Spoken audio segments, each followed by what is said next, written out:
الحمد للہ وکفا وسلام علی عبادہ الذین اصطفا اما بعد فاعوذ باللہ من الشیطان الرجیم بسم اللہ الرحمن الرحیم رب اشرح لی صدری ویسر لی امری واحلل عقدۃ من لسانی یفقہوا قولی۔ السلام علیکم ورحمۃ اللہ وبرکاتہ۔ ناظرین، انشاءاللہ آج ہم فہم القرآن پروگرام کے سلسلے میں 9ویں پارے کا مطالعہ کریں گے۔ قرآن مجید اللہ تعالیٰ کی کتاب ہے جو نہ صرف یہ کہ انسانوں کی رہنمائی کے لیے آئی ہے بلکہ ان کے لیے باعث برکت اور باعث رحمت بھی ہے۔ اس کا پڑھنا اور پڑھانا انسانوں کو سکون بخشتا ہے۔ ایک حدیث میں آتا ہے، رسول اللہ صلی اللہ علیہ وسلم نے فرمایا، جو لوگ اللہ کے گھروں میں سے کسی گھر میں اللہ کی کتاب کی تلاوت کرتے ہیں، اس کی تعلیم میں مصروف ہوتے ہیں، ان پر سکینت نازل ہوتی ہے، رحمت انہیں ڈھانپ لیتی ہے، فرشتے انہیں گھیر لیتے ہیں اور اللہ ان کا ذکر اپنے پاس موجود فرشتوں میں کرتے ہیں۔ تو جو شخص یہ چاہتا ہو کہ اس کی زندگی میں سکینت ہو، اطمینان ہو، اس پہ رحمتیں نازل ہوں، وہ اللہ تعالیٰ کا پسندیدہ بن جائے، تو اس کو چاہیے کہ قرآن کی تعلیم، قرآن کے سیکھنے سکھانے کے کام میں مشغول ہو۔ عام طور پر ہم صرف تلاوت کو کافی سمجھتے ہیں، تلاوت بھی برکت کا باعث ہے، لیکن یہاں پر خاص طور پر تعلیم کا ذکر کیا گیا ہے، کیونکہ یہ کتاب صرف پڑھنے کے لیے نہیں آئی، سمجھنے اور اس کے مطابق زندگی بسر کرنے کے لیے ہے۔ تو اللہ تعالیٰ سے دعا ہے کہ وہ ہمیں اس کی توفیق عطا فرمائے۔ ارشاد باری تعالیٰ ہے، 9واں پارے کا آغاز ہے، قال الملأ الذين استكبروا من قومه لنخرجنك يا شعيب والذين آمنوا معك من قريتنا أو لتعودن في ملتنا قال أولو كنا كارهين۔ اس کی قوم کے سرداروں نے جو اپنی بڑائی کے گھمنڈ میں مبتلا تھے اس سے کہا کہ اے شعیب علیہ السلام، ہم تجھے اور ان لوگوں کو جو تیرے ساتھ ایمان لائے ہیں اپنی بستی سے نکال دیں گے۔ ذکر ہو رہا تھا قوم شعیب کا کہ کس طرح شعیب علیہ السلام نے اپنی قوم کو بہت خیرخواہی کے ساتھ اپنا بھائی کہہ کے پکارا، انہیں اللہ کی عبادت کی طرف بلایا اور انہیں برے کام کرنے سے روکا، خصوصی طور پر تجارت میں ناپ تول لین دین میں کمی کرنے اور دوسروں کے حقوق مارنے سے خاص طور پر روکا۔ لیکن ان کی قوم نے ان کی بات نہ سنی اور گھمنڈ میں آ گئے، تکبر میں آ گئے، اور جب دلیل نہ ان کو جواباً ملی تو دھمکیاں دینے پر اتر آئے کہ اگر تم اپنی اس تبلیغ سے باز نہیں آؤ گے، اس نصیحت سے باز نہیں آؤ گے تو ہم تمہیں اپنی بستی سے ہی نکال دیں گے، یا پھر تمہیں ہمارے ہی دین میں واپس آنا ہوگا، اگر ہمارے بیچ میں رہنا چاہتے ہو تو ہمارے طریقوں کے مطابق رہو گے۔ اس پر شعیب علیہ السلام نے جواب دیا، کیا زبردستی ہمیں پھیرا جائے گا؟ خواہ ہم راضی نہ ہو، خواہ ہمیں واپس پلٹنا سخت ناپسند ہو، ہم اللہ پر جھوٹ گھڑنے والے ہوں گے اگر تمہاری ملت میں پلٹ آئیں۔ یعنی اگر ہم بھی وہی کچھ کرنے لگیں، یہ سب نصیحتیں کرنے کے بعد جو تم کر رہے ہو، تو پھر ہمیں اللہ کے عذاب کا ڈر ہے، اس کی ناراضگی کا ڈر ہے، جبکہ اللہ ہمیں اس سے نجات دے چکا ہے۔ ہمارے لیے تو اس کی طرف پلٹنا اب کسی طرح ممکن ہی نہیں، الا یہ کہ ہمارا رب ہی ایسے چاہے، اور obviously رب تو ایسا نہیں چاہ سکتا کہ انسان ہدایت کے بعد پھر گمراہی کی طرف لوٹیں۔ وَسِعَ رَبُّنَا كُلَّ شَيْءٍ عِلْمًا، ہمارے رب کا علم ہر چیز پر حاوی ہے۔ عَلَى اللَّهِ تَوَكَّلْنَا، اسی پر ہم نے توکل کیا۔ یعنی تم دھمکیاں بھی دیتے ہو تو دیتے رہو، ہم واپس نہیں پلٹیں گے، ہم اپنے رب کو اپنا سہارا بناتے ہیں، اسی سے مدد مانگتے ہیں، اسی پہ توکل کرتے ہیں۔ اور پھر انہوں نے دعا کی، ربنا افتح بیننا، ربنا افتح بیننا وبین قومنا بالحق وانت خیر الفاتحین۔ انہوں نے قوم کے حق میں بد دعا نہیں کی، لیکن اللہ سے فیصلہ چاہا، اے ہمارے رب، ہمارے اور ہماری قوم کے درمیان ٹھیک ٹھیک فیصلہ کر دے، اور تو بہترین فیصلہ کرنے والا ہے۔ وقال الملأ الذین کفروا من قومہ لئن اتبعتم شعیبا انکم اذا لخاسرون۔ اس کی قوم کے سردار جو اس کی بات ماننے سے انکار کر چکے تھے، یعنی شعیب علیہ السلام کی بات نہیں مان رہے تھے، آپس میں کہا اگر تم نے شعیب کی پیروی قبول کر لی تو برباد ہو جاؤ گے۔ وہ کیسے؟ پیغمبر تو انسانوں کو ہدایت کی طرف، کامیابی کی طرف، فلاح و صلاح کی طرف بلاتے ہیں، ان کی پیروی کس طرح بربادی کا باعث ہو سکتی ہے؟ دراصل بات یہ تھی کہ یہ قوم چونکہ تجارت پیشہ تھی، تو تجارت میں کامیابی اور ترقی کے لیے ان کے خیال کے مطابق دھوکہ دہی اور دوسروں کو نقصان دینا اور چیٹنگ کے ذریعے، فراڈ کے ذریعے غلط مال بیچ کر نفع کمانا ضروری تھا۔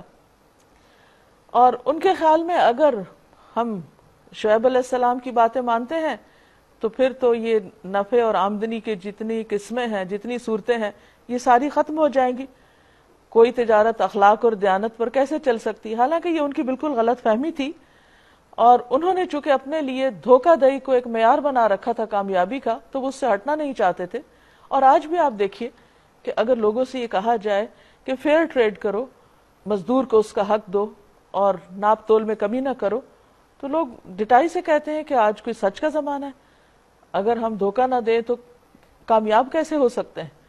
تو یہی مینٹالٹی اور یہی سوچ ان لوگوں کی تھی کہ ہم کھرے کھرے سودے نہیں کر سکتے، ہم صرف سچ نہیں بول سکتے، تجارت میں جھوٹ بولنا لازم ہے۔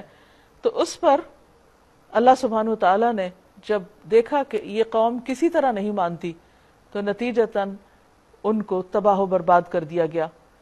اب سوال یہ پیدا ہوتا ہے کہ یوں جو کہ آیات ساتھ ساتھ آتی ہیں تو یوں لگتا ہے جیسے شعیب علیہ السلام آئے، انہوں نے 2 باتیں سمجھائیں، قوم نے نہیں مانی، جھگڑا کیا اور اتنے میں عذاب آ گیا۔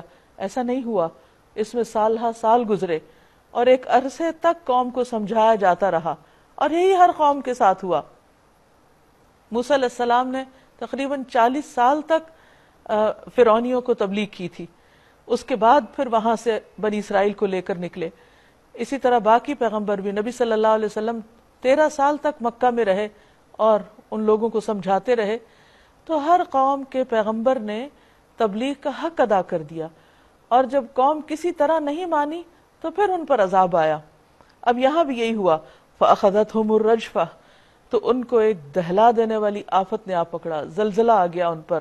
فَأَصْبَحُوا فِي دَارِهِمْ جَاثِمِينَ، تو وہ اپنے گھروں میں اوندھے پڑے کے پڑے رہ گئے، اٹھنا بھی نصیب نہ ہوا۔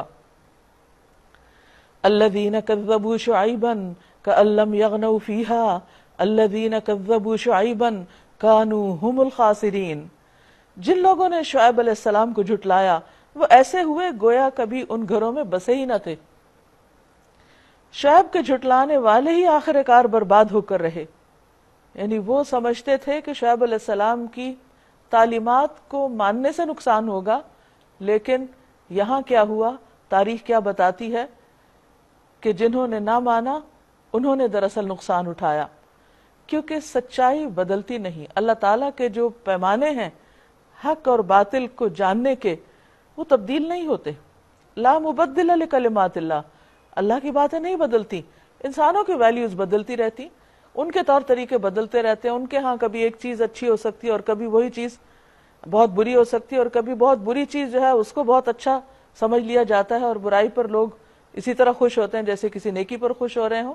لیکن اللہ کے ہاں ایسی اندھیر نگری نہیں ہے، وہاں حق حق ہے اور باطل باطل ہے۔ اگر کوئی شخص حق کا انکار کرتا ہے تو وہ دراصل اپنا ہی نقصان کرتا ہے۔ یہ الگ بات ہے کہ اللہ تعالیٰ انسان کو سنبھلنے کے لیے مہلت دیتا ہے، وقت دیتا ہے کہ لوگ سمجھیں، لیکن اگر پھر بھی لوگ نہ سمجھیں تو بالآخر ان کی شامت آتی ہے۔ اور شعیب علیہ السلام یہ کہہ کر ان کی بستیوں سے نکل گئے کہ اے برادران قوم، اب آپ دیکھیے جا بھی رہے ہیں تو خطاب کتنے اچھے الفاظ میں کہہ رہے ہیں، یا قومی، اے میری قوم، اے میرے بھائیو، میں نے اپنے رب کے پیغامات تمہیں پہنچا دیے، تمہاری خیر خواہی کا حق ادا کر دیا، ہر طرح سے سمجھایا، تم نے دھمکیاں بھی دی تو تمہیں بہترین طریقے سے نصیحت کی۔ اب میں اس قوم پر کیسے افسوس کروں جو قبول حق سے انکار کرتی ہے، یعنی جنہوں نے اپنے پاؤں پہ آپ کلہاڑی ماری اور حق کا انکار کیا۔ وَمَا أَرْسَلْنَا فِي قَرْيَةٍ مِّن نَّبِيٍّ إِلَّا أَخَذْنَا أَهْلَهَا بِالْبَأْسَاءِ وَالضَّرَّاءِ لَعَلَّهُمْ يَضَّرَّعُونَ، کبھی ایسا نہیں ہوا کہ ہم نے کسی بستی میں نبی بھیجا ہو اور اس بستی کے لوگوں کو پہلے تنگی اور سختی میں مبتلا نہ کیا ہو، یعنی پیغمبر آتا ہے، سمجھاتا ہے، جب وہ انکار کرتے ہیں تو اللہ تعالیٰ ان پر حالات تنگ کرتے ہیں، لیکن پھر جب وہ نہیں مانتے تو دوسرے طریقے سے ان کی آزمائش ہوتی ہے۔ تو اس بستی کے لوگوں کو پہلے تنگی اور سختی میں مبتلا کیا، اس خیال سے شاید کہ وہ عاجزی پر اتر آئیں۔ عام طور پر یہ ہوتا ہے کہ انسان پر جب مشکل حالات آتے ہیں تو وہ اس کے اندر ایک نرمی پیدا ہونے لگتی ہے، اس کو اپنی غلطیاں نظر آنے لگتی ہیں جو عام حالات میں نظر نہیں آتی۔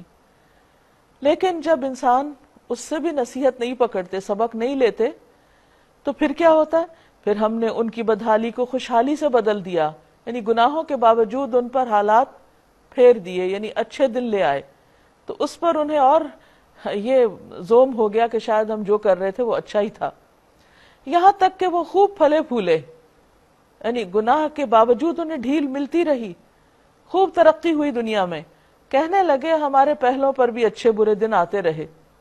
تو یہ تو وقت کی رفتار ایسے ہی ہوتی ہے، اونچ نیچ ہوتی رہتی ہے، زندگی میں مختلف قسم کے حالات آتے رہتے ہیں۔ تو انہوں نے کسی بھی چیز سے نصیحت نہ پکڑی، آخر کار ہم نے انہیں اچانک پکڑ لیا اور انہیں خبر تک نہ ہوئی کہ یہ اللہ کا عذاب تھا اور اس کی پکڑ تھی۔ ایک حدیث کے مطابق مومن پر مصائب آتے رہتے ہیں یہاں تک کہ وہ گناہوں سے پاک ہو جاتا ہے، یعنی وہ اپنی غلطیوں کا اعتراف کرتا ہے، توبہ کرتا ہے، اور ہر گناہ کے بعد وہ اللہ کی طرف رجوع کرتا ہے، اور یا مصیبت کے بعد اللہ کی طرف رجوع کرتا ہے۔ لیکن اس کے برعکس منافق کا کیا حال ہوتا ہے؟ نبی صلی اللہ علیہ وسلم نے فرمایا اس کی مثال گدھے کی سی ہے، اس کو یہ سمجھ نہیں آتی کہ اس کے مالک نے اسے کیوں باندھا اور کیوں چھوڑ دیا، یعنی اس کی عقل نہیں کام کرتی، اور وہ ایک لگی بندھی رفتار پہ چلتا رہتا ہے، جہاں روک دیا جائے رک جاتا ہے، جہاں چلا دیا جائے چل پڑتا ہے، لیکن اس کو یہ سمجھ نہیں آتی کہ ایسا میرے ساتھ ہو کیوں رہا ہے۔ تو اسی طرح منافق کو کبھی سمجھ نہیں آتی کہ اس کے ساتھ یہ سب آزمائشیں تکلیفیں کیوں ہیں، یہ حالات ایسے کیوں ہو رہے ہیں، اس کو نہ اپنی غلطی نظر آتی ہے اور نہ توبہ کی توفیق ہوتی ہے۔ فَأَخَذْنَاهُمْ بَغْتَةً وَهُمْ لَا يَشْعُرُونَ، اور پھر اچانک پکڑ آ جاتی ہے جس کے بعد سنبھلنے کا کوئی موقع نہیں ہوتا۔ نبی صلی اللہ علیہ وسلم نے فرمایا اچانک موت غضبناک ذات کی پکڑ ہے۔ وَلَوْ أَنَّ أَهْلَ الْقُرَىٰ آمَنُوا وَاتَّقَوْا، اگر بستیوں والے ایمان لے آتے اور تقوی اختیار کرتے، لَفَتَحْنَا عَلَيْهِمْ بَرَكَاتٍ مِّنَ السَّمَاءِ وَالْأَرْضِ وَلَكِنْ كَذَّبُوا فَأَخَذْنَاهُمْ بِمَا كَانُوا يَكْسِبُونَ، اگر بستیوں والے ایمان لے آتے اور تقوی اختیار کرتے تو ہم ان پر آسمان اور زمین سے برکتوں کے دروازے کھول دیتے۔ یعنی اگرچہ ایمان اور تقوی کی اصل جزا آخرت میں ہی ہے، کیونکہ دنیا میں انسان کو اس کی خیر و بھلائی کی جتنی بھی جزا دے دی جائے وہ کافی نہیں، بہت تھوڑی ہے، کیونکہ لا الہ الا اللہ جو ہے وہ میزان کی ہر چیز پر بھاری ہو جاتا ہے۔ الحمدللہ کہنا میزان کو بھر دیتا ہے، سبحان اللہ کہنا زمین آسمان کے بیچ کی فضا کو بھر دیتا ہے۔ اب یہ نیکیاں اتنی بڑی بڑی ہیں کہ دنیا میں کوئی چیز ہے ہی نہیں کہ جس سے انسان کو ان کا بدلہ دیا جا سکے، شکر گزار ہونے کا یا صابر ہونے کا یا اللہ کے ذکر کرنے کا دنیا میں ہے ہی نہیں کچھ۔ تو اللہ سبحانہ وتعالیٰ نے اسی لیے ان سب نیکیوں کی جزا آخرت میں رکھی ہے، لیکن اس کی ایک جھلک وہ دنیا میں بھی دکھاتا ہے انسان کو۔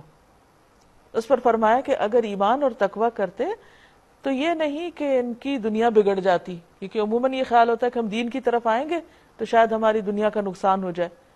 فرمایا نہیں، اللہ تعالیٰ آسمان اور زمین سے برکتوں کے دہانے کھول دیتا۔ وَلَكِنْ كَذَّبُوا، لیکن لوگوں نے جھٹلا دیا، حق کو جھٹلا دیا۔ تو ہم نے پھر کیا کیا؟ فَأَخَذْنَاهُمْ بِمَا كَانُوا يَكْسِبُونَ، انہیں ان کی بری کمائی کے حساب میں پکڑ لیا، ان کی غلطیوں پر انہیں پھر ایک حد تک مہلت دی، اس کے بعد ان کی پکڑ ہو گئی۔ پھر کیا بستیوں کے لوگ اب اس بات سے بے خوف ہو گئے ہیں کہ ہماری گرفت کبھی اچانک ان پر رات کے وقت نہ آ جائے گی؟ یعنی کوئی بھی قوم، کوئی بھی نیشن اگر ڈٹائی کے ساتھ اللہ کی نافرمانی کرتی چلی جا رہی ہے تو وہ یہ نہ سوچے کہ وہ زیادہ عرصہ یہ کرتی رہے گی، اس بات سے ڈرتے رہنا چاہیے کہ کہیں ان گناہوں کا وبال اجتماعی طور پر نہ آ جائے۔ فرمایا کہ کیا لوگ اس سے بے خوف ہو گئے ہیں کہ ہماری پکڑ ان پر کہیں رات کے وقت نہ آ جائے گی جبکہ وہ سوتے پڑے ہوں، یا انہیں اطمینان ہو گیا ہے کہ ہمارا مضبوط ہاتھ کبھی یقہ یا اچانک ان پر دن کے وقت نہ پڑے گا جبکہ وہ کھیل رہے ہوں گے، یعنی اپنے کام کاج میں مصروف ہوں گے؟ کیا یہ لوگ اللہ کی چال سے بے خوف ہیں؟ یعنی اللہ تعالیٰ کس طریقے سے، کس خفیہ تدبیر کے ساتھ لوگوں کو پکڑتا ہے، اور لوگ سمجھتے ہیں کہ کوئی پوچھنے والا نہیں، حالانکہ اللہ کی چال سے وہی قوم بے خوف ہوتی ہے جو تباہ ہونے والی ہو، ورنہ لوگ اپنی غلطیوں اور گناہوں پر استغفار کرتے ہیں، اپنے حالات کی اصلاح کرتے ہیں، تو اللہ تعالیٰ کی رحمتیں بھی ان پر لوٹ آتی ہیں۔ اور کیا ان لوگوں کو جو پچھلے اہل زمین کے بعد زمین کے وارث ہوتے ہیں، یعنی ایک قوم کی تباہی کے بعد جب ان کو دنیا ملتی ہے تو وہ اس امر واقعی سے کچھ سبق نہیں لیتے کہ اگر ہم چاہیں تو ان کے قصوروں پر بھی ان کو پکڑ سکتے ہیں؟ یعنی ایک قوم جب اٹھتی ہے پچھلے قوم کے زوال کے بعد تو وہ یہ کیوں بھول جاتی ہے کہ اگر ہم نے غلط طریقہ اختیار کیا تو ہمارا انجام بھی وہی ہوگا جو پچھلے لوگوں کا ہو چکا ہے۔ لیکن عموماً لوگ ان حقائق سے اور ان کے نتائج سے غفلت برتتے ہیں، تو ہم ان کے دلوں پر مہر لگا دیتے ہیں، پھر وہ کچھ نہیں سنتے، یعنی تاریخ سے کوئی سبق نہیں لیتے۔ یہ قوم ہے جن کے قصے ہم تمہیں سنا رہے ہیں، تمہارے سامنے مثال میں موجود ہیں، یعنی ان کے کھنڈرات موجود ہیں، ان کی تاریخ موجود ہے، لوگ جانتے ہیں کہ ان سب کے ساتھ کیا ہوا، یہ کوئی ڈھکی چھپی بات نہیں۔ ان کے رسول ان کے پاس کھلی کھلی نشانیاں لے کر آئے، مگر جس چیز کو وہ ایک دفعہ جھٹلا چکے تھے پھر اسے ماننے والے نہ تھے۔ دیکھو اس طرح ہم منکرین حق کے دلوں پر مہر لگا دیتے ہیں، یعنی جو بات نہیں مانتے۔ ہم نے ان میں سے اکثر میں کوئی پاس عہد نہ پایا، یعنی اللہ تعالیٰ سے جو انہوں نے وعدے کیے ان کو پورا نہیں کیا، بلکہ اکثر کو فاسق ہی پایا، نافرمان ہی پایا۔ ثم بعثنا من بعدهم موسیٰ بآیاتنا، پھر ان کے بعد ہم نے موسیٰ علیہ السلام کو بھیجا اپنی نشانیوں کے ساتھ، الی فرعون وملئہ، فرعون اور اس کے سرداروں کی طرف، فظلموا بہا، مگر انہوں نے بھی ہماری نشانیوں کے ساتھ ظلم کیا۔ وہ نشانیاں کیا تھیں؟ اللہ کے رسول موسیٰ علیہ السلام کو عصا دیا گیا، جو وہ پھینکتے تھے تو سانپ بن جاتا تھا، اپنا ہاتھ وہ نکالتے تو ہاتھ چمکنے لگتا۔ ان نشانیوں کے ساتھ وہ فرعون کے دربار میں گئے اور اس کو حق کی بات بتائی اور اللہ کی طرف بلایا، لیکن ان پر ان نشانیوں کا کچھ بھی اثر نہ ہوا۔ فانظر کیف کان عاقبۃ المفسدین، پھر دیکھو کہ مفسدوں کا انجام کیا ہوا۔ بالآخر فرعون کی اتنی شاندار عالی شان سلطنت کس طرح تباہ ہوئی کہ کوئی بھی نہ بچا۔ وقال موسیٰ یا فرعون انی رسول من رب العالمین، موسیٰ علیہ السلام نے کہا، اے فرعون، میں کائنات کے مالک کی طرف سے بھیجا ہوا آیا ہوں، میرا منصب یہی ہے کہ اللہ کا نام لے کر کوئی بات حق کے سوا نہ کہوں۔ میں تم لوگوں کے پاس تمہارے رب کی طرف سے دلیل لے کر آیا ہوں، کھلی واضح نشانی لے کر آیا ہوں، لہٰذا تو بنی اسرائیل کو میرے ساتھ بھیج دے۔ یہاں دلچسپ بات یہ کہ موسیٰ علیہ السلام بیک وقت دو قوموں کی طرف بھیجے گئے تھے، یعنی باقی انبیاء جو ہیں وہ اپنی اپنی قوم کی طرف بھیجے گئے، کہ موسیٰ علیہ السلام ایک طرف فرعون کی قوم کی طرف بھیجے گئے، قبطیوں کی طرف بھیجے گئے، اور دوسری طرف بنی اسرائیل کی طرف۔ وہ بنی اسرائیل کو ان کا بھولا ہوا سبق یاد کرا رہے تھے، ان کو تذکیر کر رہے تھے، اور دوسری طرف فرعون اور اس کی قوم اور اس کے سرداروں کو اللہ کی طرف بلا رہے تھے۔ کتنی بھاری ذمہ داری تھی اللہ کے اس بندے پر، اور کس طرح انہوں نے اس کو نبھایا۔ یہی وجہ ہے کہ ہم دیکھتے ہیں کہ موسیٰ علیہ السلام کا ذکر قرآن مجید میں اس کثرت کے ساتھ آتا ہے کہ کسی اور کا نہیں آتا۔ تو موسیٰ علیہ السلام نے فرعون کے پاس جا کر کہا کہ تم اللہ پر ناحق باتیں نہ کرو، اور اس کے علاوہ بنی اسرائیل کو آزاد کر دو، کیونکہ بنی اسرائیل کو غلام بنایا تھا اس نے۔ قال ان كنت جئت بآیۃ فأت بہا، فرعون نے کہا اگر تو کوئی نشانی لایا ہے اور اپنے دعوے میں سچا ہے تو اس کو پیش کرو، اپنی نبوت کا کوئی ثبوت پیش کرو۔ موسیٰ علیہ السلام نے اپنا عصا پھینکا اور یکا یک وہ جیتا جاگتا اژدہا تھا، سانپ تھا۔ اس نے اپنی جیب سے ہاتھ نکالا اور سب دیکھنے والوں کے سامنے وہ چمک رہا تھا۔ یہ دو اتنی واضح نشانیاں تھیں کہ سمجھنے والا سمجھ سکتا تھا، لیکن فرعون نہیں سمجھا اور ان کو موسیٰ علیہ السلام کی جادوگری قرار دیا اور اپنے آپ کو مطمئن کر لیا اور حق کا انکار کر دیا۔ لیکن کیا اپنے آپ کو یہ دھوکہ دینے سے، حق کو جھٹلانے سے حق تو نہیں بدلتا؟ اور اس کا نتیجہ بھی نہیں تبدیل ہوتا، کیونکہ اللہ سبحانہ وتعالیٰ نے یہ دنیا حق کے ساتھ بنائی ہے. اس میں جو شخص سچائی پر عمل کرے گا اور چیزوں کو اسی پرسپیکٹو میں لے گا جس میں وہ اللہ نے بنائی ہیں یا وہ ہمارے سامنے رکھی ہیں، تو اسی وقت انسان کامیاب ہو سکتا ہے. اگر انسان اپنی فطرت کے خلاف چلے یا اللہ کے قوانین کے خلاف چلے تو پھر سوائے تباہی کے انجام کچھ نہیں ہوتا. قال الملأ من قوم فرعون ان هذا لساحر علیم.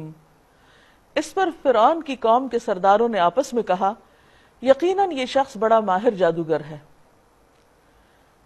یعنی موسیٰ علیہ السلام پر الزام لگا دیا. وہ اللہ کے نبی تھے، کہنے لگے نہیں یہ جادوگر ہے، اور اس جادو کے زور پہ کیا چاہتا ہے؟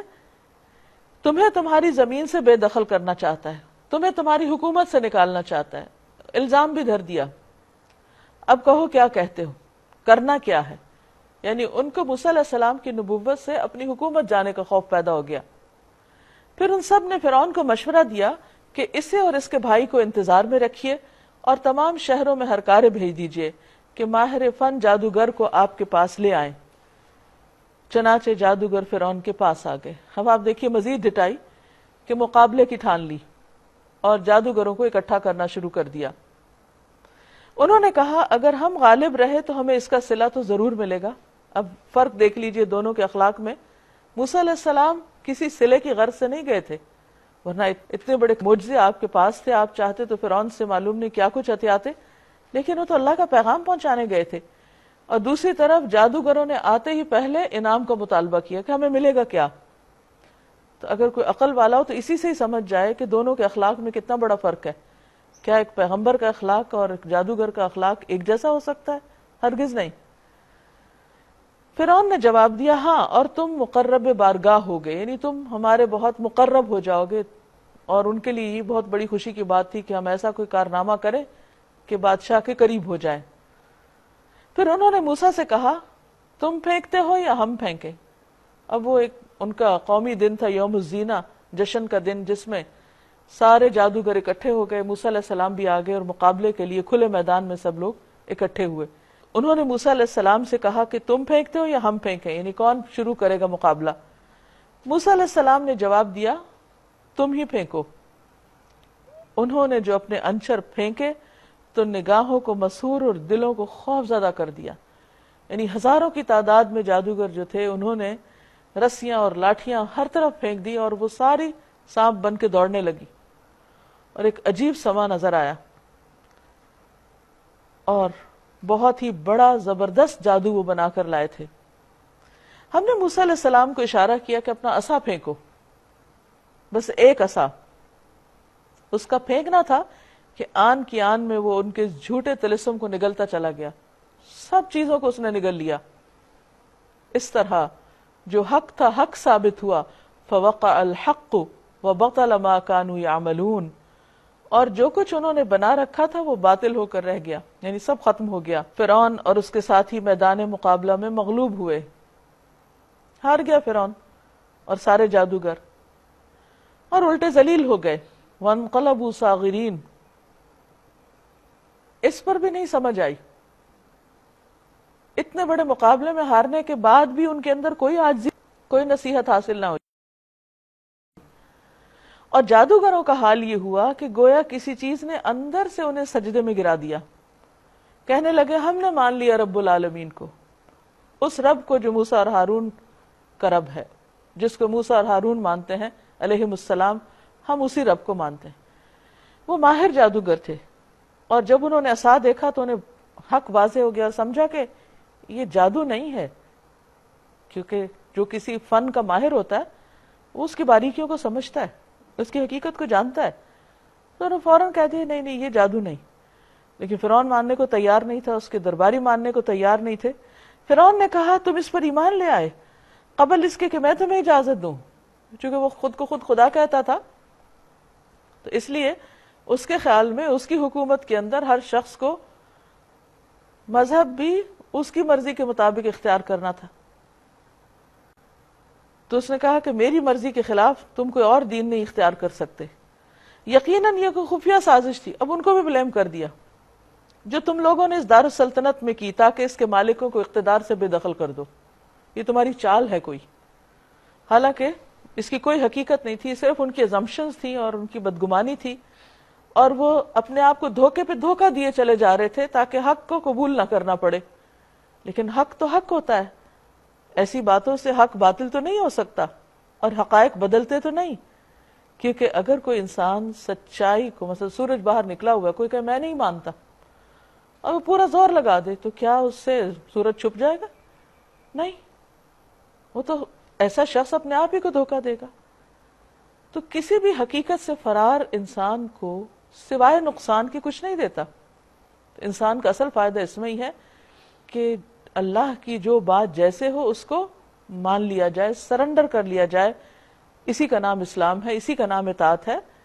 اور اس کو سمجھنے کی بھی کوشش کی جائے کہ کوئی حکم کیوں ملا ہے، لیکن اگر نہ سمجھ آئے تو بھی سر جھکا دے. بہرحال اب فرعون نے دھمکی دی، اچھا تو اس کا نتیجہ اب تمہیں معلوم ہو جاتا ہے. میں تمہارے ہاتھ پاؤں مخالف سمتوں سے کٹوا دوں گا، اور اس کے بعد تم سب کو سولی پر چڑھا دوں گا، یعنی سخت عبرتناک سزا دوں گا. انہوں نے جواب دیا، بہرحال ہمیں پلٹنا اپنے رب ہی کی طرف ہے، آج نہیں تو کل جانا ہے. اگر مارنا ہے تو مار دو، اگر تمہارے مارنے سے ہم جائیں گے تو بھی ایمان کے ساتھ تو جائیں گے. تو جس بات پر ہم سے انتقام لینا چاہتا ہے وہ اس کے سوا کچھ نہیں کہ ہمارے رب کی نشانیاں جب ہمارے سامنے آ گئیں تو ہم نے انہیں مان لیا. یعنی ہمارا قصور کیا ہے کہ ہم حق کو ماننے والے ہیں. اس پر انہوں نے اللہ سے دعا مانگی، ربنا افرغ علینا صبرا وتوفنا مسلمین، اے ہمارے رب تو ہم پر صبر انڈیل دے اور دنیا سے ہمیں اٹھا تو اس حال میں کہ ہم مسلمان ہوں. اب اس وقت انہیں اور کسی چیز سے دلچسپی نہیں تھی. ایک یہ کہ ہاتھ پاؤں کاٹنے کو کہہ رہا ہے، اور ہاتھ اور پاؤں کسی کے کاٹ دیے جائیں، ذرا امیجن کریں تو کس قدر تکلیف دہ بات ہو سکتی. ہمارے تو ہاتھ پاؤں میں ایک چھوٹا سا کانٹا چپ جائے، کوئی کٹ لگ جائے تو ہم گھنٹوں تڑپتے ہیں. تو کہاں یہ کہ ہاتھ بھی کاٹ دیا جائے اور پاؤں بھی کاٹ دیا جائے اور پھر اس کے بعد سولی چڑھایا جائے. تو جو انہیں آگے نظر آ رہا تھا وہ بہت ہولناک تھا. لیکن اس پر بھی وہ اللہ سے دعا کرتے کہ یا اللہ جو بھی ہو ہمیں ثابت قدم رکھنا، ہمیں جما کے رکھنا، ہمارے اوپر صبر ڈال دینا، ہم کوئی شکوہ نہ کریں، ہم تجھ سے ناراض نہ ہوں، ہم کہیں اپنے دین سے پھر نہ جائیں، اور ہماری موت اس حال میں آئے کہ ہم تیرے فرما بردار ہوں. یہ ہوتا ہے سچا ایمان، کہ جس میں انسان کو جیسے بھی حالات ہوں وہ حق سے دور نہیں جاتا، وہ اس پر جم جاتا ہے. اور اللہ تعالیٰ کو ایسا ہی ایمان مطلوب ہے کہ انسان ہر حال میں اپنے رب کا وفادار رہے، اچھے حالات ہوں یا تکلیف دے. ورنہ تو عموماً کیا ہوتا ہے، اگر کسی کی دعا قبول نہ ہو تو لوگ نماز چھوڑ دیتے ہیں اور کہتے ہیں اللہ تعالیٰ نے ہمیں دیا ہی کیا. ان کو نعمتیں نظر ہی نہیں آتی جو اتنی ڈھیروں ملی ہوئی ہیں. اگر کوئی ایک نعمت ان کی مرضی کے مطابق انہیں نہیں ملتی تو وہ سخت ناراض ہوتے ہیں، حالانکہ وہ بھی اللہ تعالیٰ نے ان کے حق میں دراصل بہتری ہی کی ہوتی ہے، کیونکہ انسان کو تو اپنے فائدے نہیں پتا. اللہ تعالیٰ فرماتے ہیں عسیٰ ان تحبوا شیئا وہو شر لکم، ہو سکتا ہے ایک چیز تم بہت پسند کرو اور وہی تمہارے لیے بہت بڑا شر ہو. تو اس لیے اللہ تعالیٰ بندے کو نہیں دیتا. ایسا نہیں کہ وہ بندے پر ظلم کرتا ہے. تو اس لیے بندے کا کام کیا ہے کہ ہر حال میں اپنے رب سے راضی رہے. رب کچھ دے تب بھی شکر گزار ہو، اگر وہ نہ ملے جو وہ چاہتا ہے تو بھی شکر گزار ہو، کیونکہ رب کے ہر فیصلے میں خیر و بھلائی ہے. وقال الملأ من قوم فرعون اتذر موسى وقومه ليفسدوا في الارض ويذرك وآلهتك. فرعون سے اس کی قوم کے سرداروں نے کہا، ابھی اسے بھڑکا رہے ہیں، کیا تو موسیٰ اور اس کی قوم کو یوں ہی چھوڑ دے گا کہ ملک میں فساد پھیلائیں اور وہ تیری اور تیرے معبودوں کی بندگی چھوڑ بیٹھے؟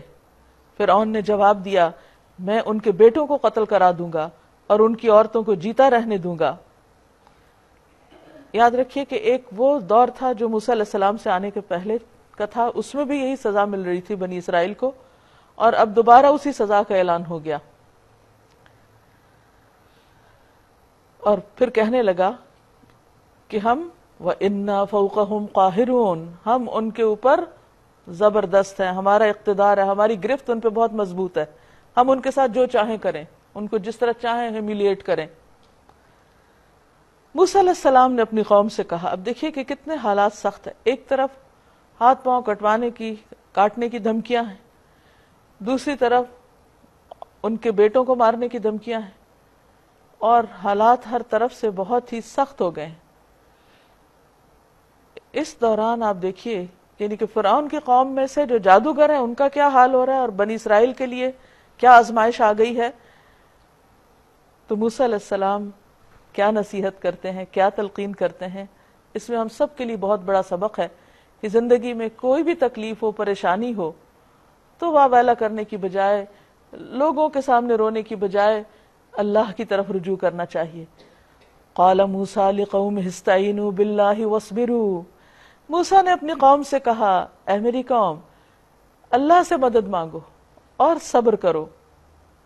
ان الارض للہ، بے شک زمین اللہ کی ہے، یورثھا من یشاء من عبادہ، اپنے بندوں میں سے جس کو چاہتا ہے اس کا وارث بنا دیتا ہے۔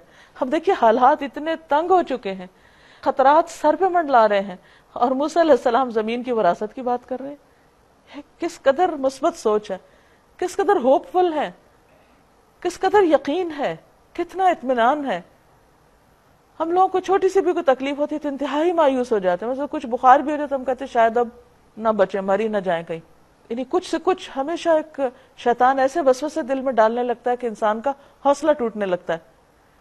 تو جو سچا ایمان ہوتا ہے وہ انسان کو ہر حال میں پر امید رکھتا ہے کہ میرا رب ہے نا، اس کے لیے کیا مشکل ہے کہ ان حالات کو بدل دے، وہ سب کچھ کرنے پہ قادر ہے، اور وہ اور خالص ہو کر اپنے رب کی طرف رجوع کرتا ہے۔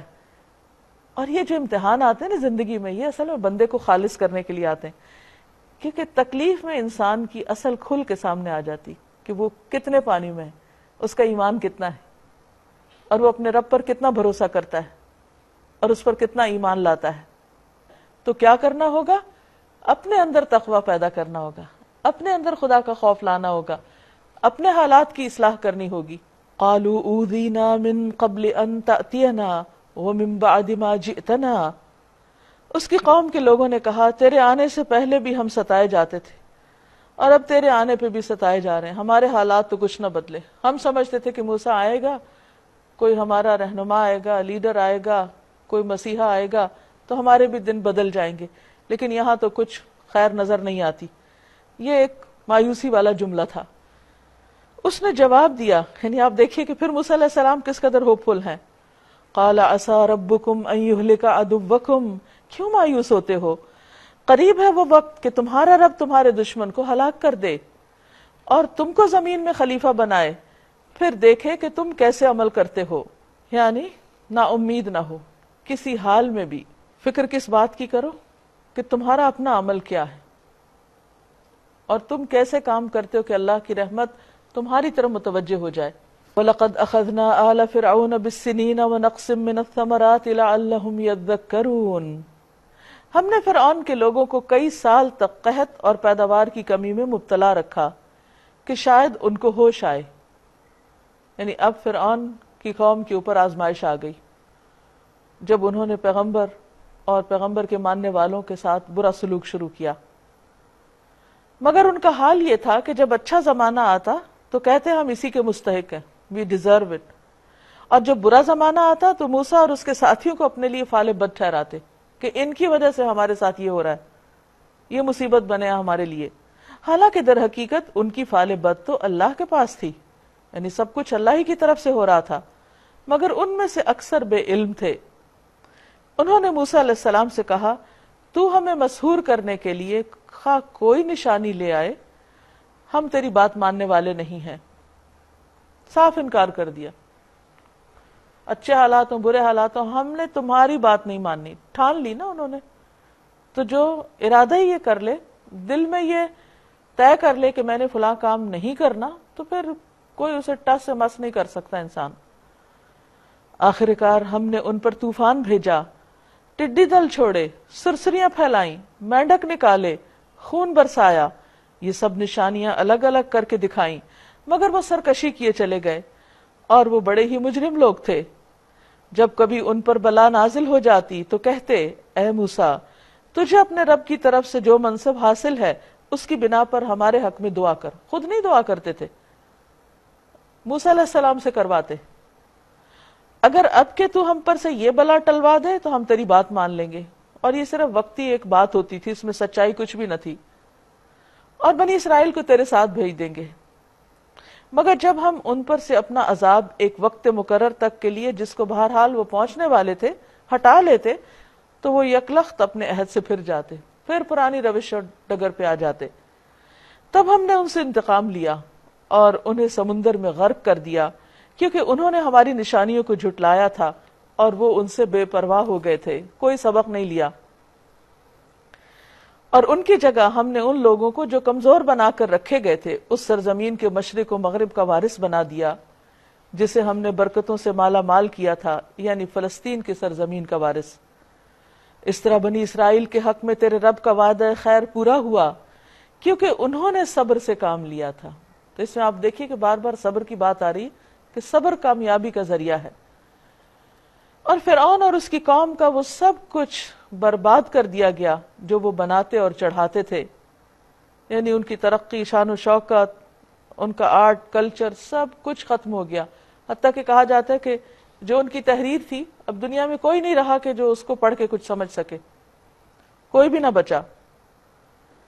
بنی اسرائیل کو ہم نے سمندر سے گزار دیا، نجات دے دی، پھر وہ چلے اور راستے میں ایک ایسی قوم پر ان کا گزر ہوا جو اپنے چند بتوں کی گرویدہ بنی ہوئی تھی۔ یعنی فرعونیوں سے نجات پا کر سمندر پار جب صحرائے سینا میں اترے جا کر اور وہاں آگے جا رہے تھے تو راستے میں دیکھا کہ کچھ لوگ بت پوج رہے ہیں۔ کہنے لگے اے موسیٰ ہمارے لیے بھی کوئی ایسا معبود بنا دے، ہمیں کو مصنوعی خدا چاہیے جیسے ان لوگوں کے معبود ہیں۔ یہ کیوں کہا انہوں نے؟ اس لیے کہ کئی سو سال سے وہ فرعونیوں کے ساتھ رہ رہے تھے، چونکہ ان کا مذہب شرک پر مبنی تھا، وہ بتوں کو پوجتے تھے، تو انہوں نے بھی ان سے یہ تمام اثرات قبول کیے ہوئے تھے، ان کے دلوں میں بھی وہی چیزیں گری ہوئی تھیں، تو اس لیے انہوں نے موسیٰ علیہ السلام سے کہا کہ ہمیں ایسا خدا چاہیے۔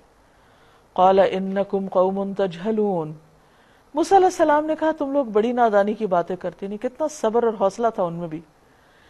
یہ لوگ جس طریقے کی پیروی کر رہے ہیں وہ تو برباد ہونے والا ہے، اور جو عمل وہ کر رہے ہیں وہ سراسر باطل ہے۔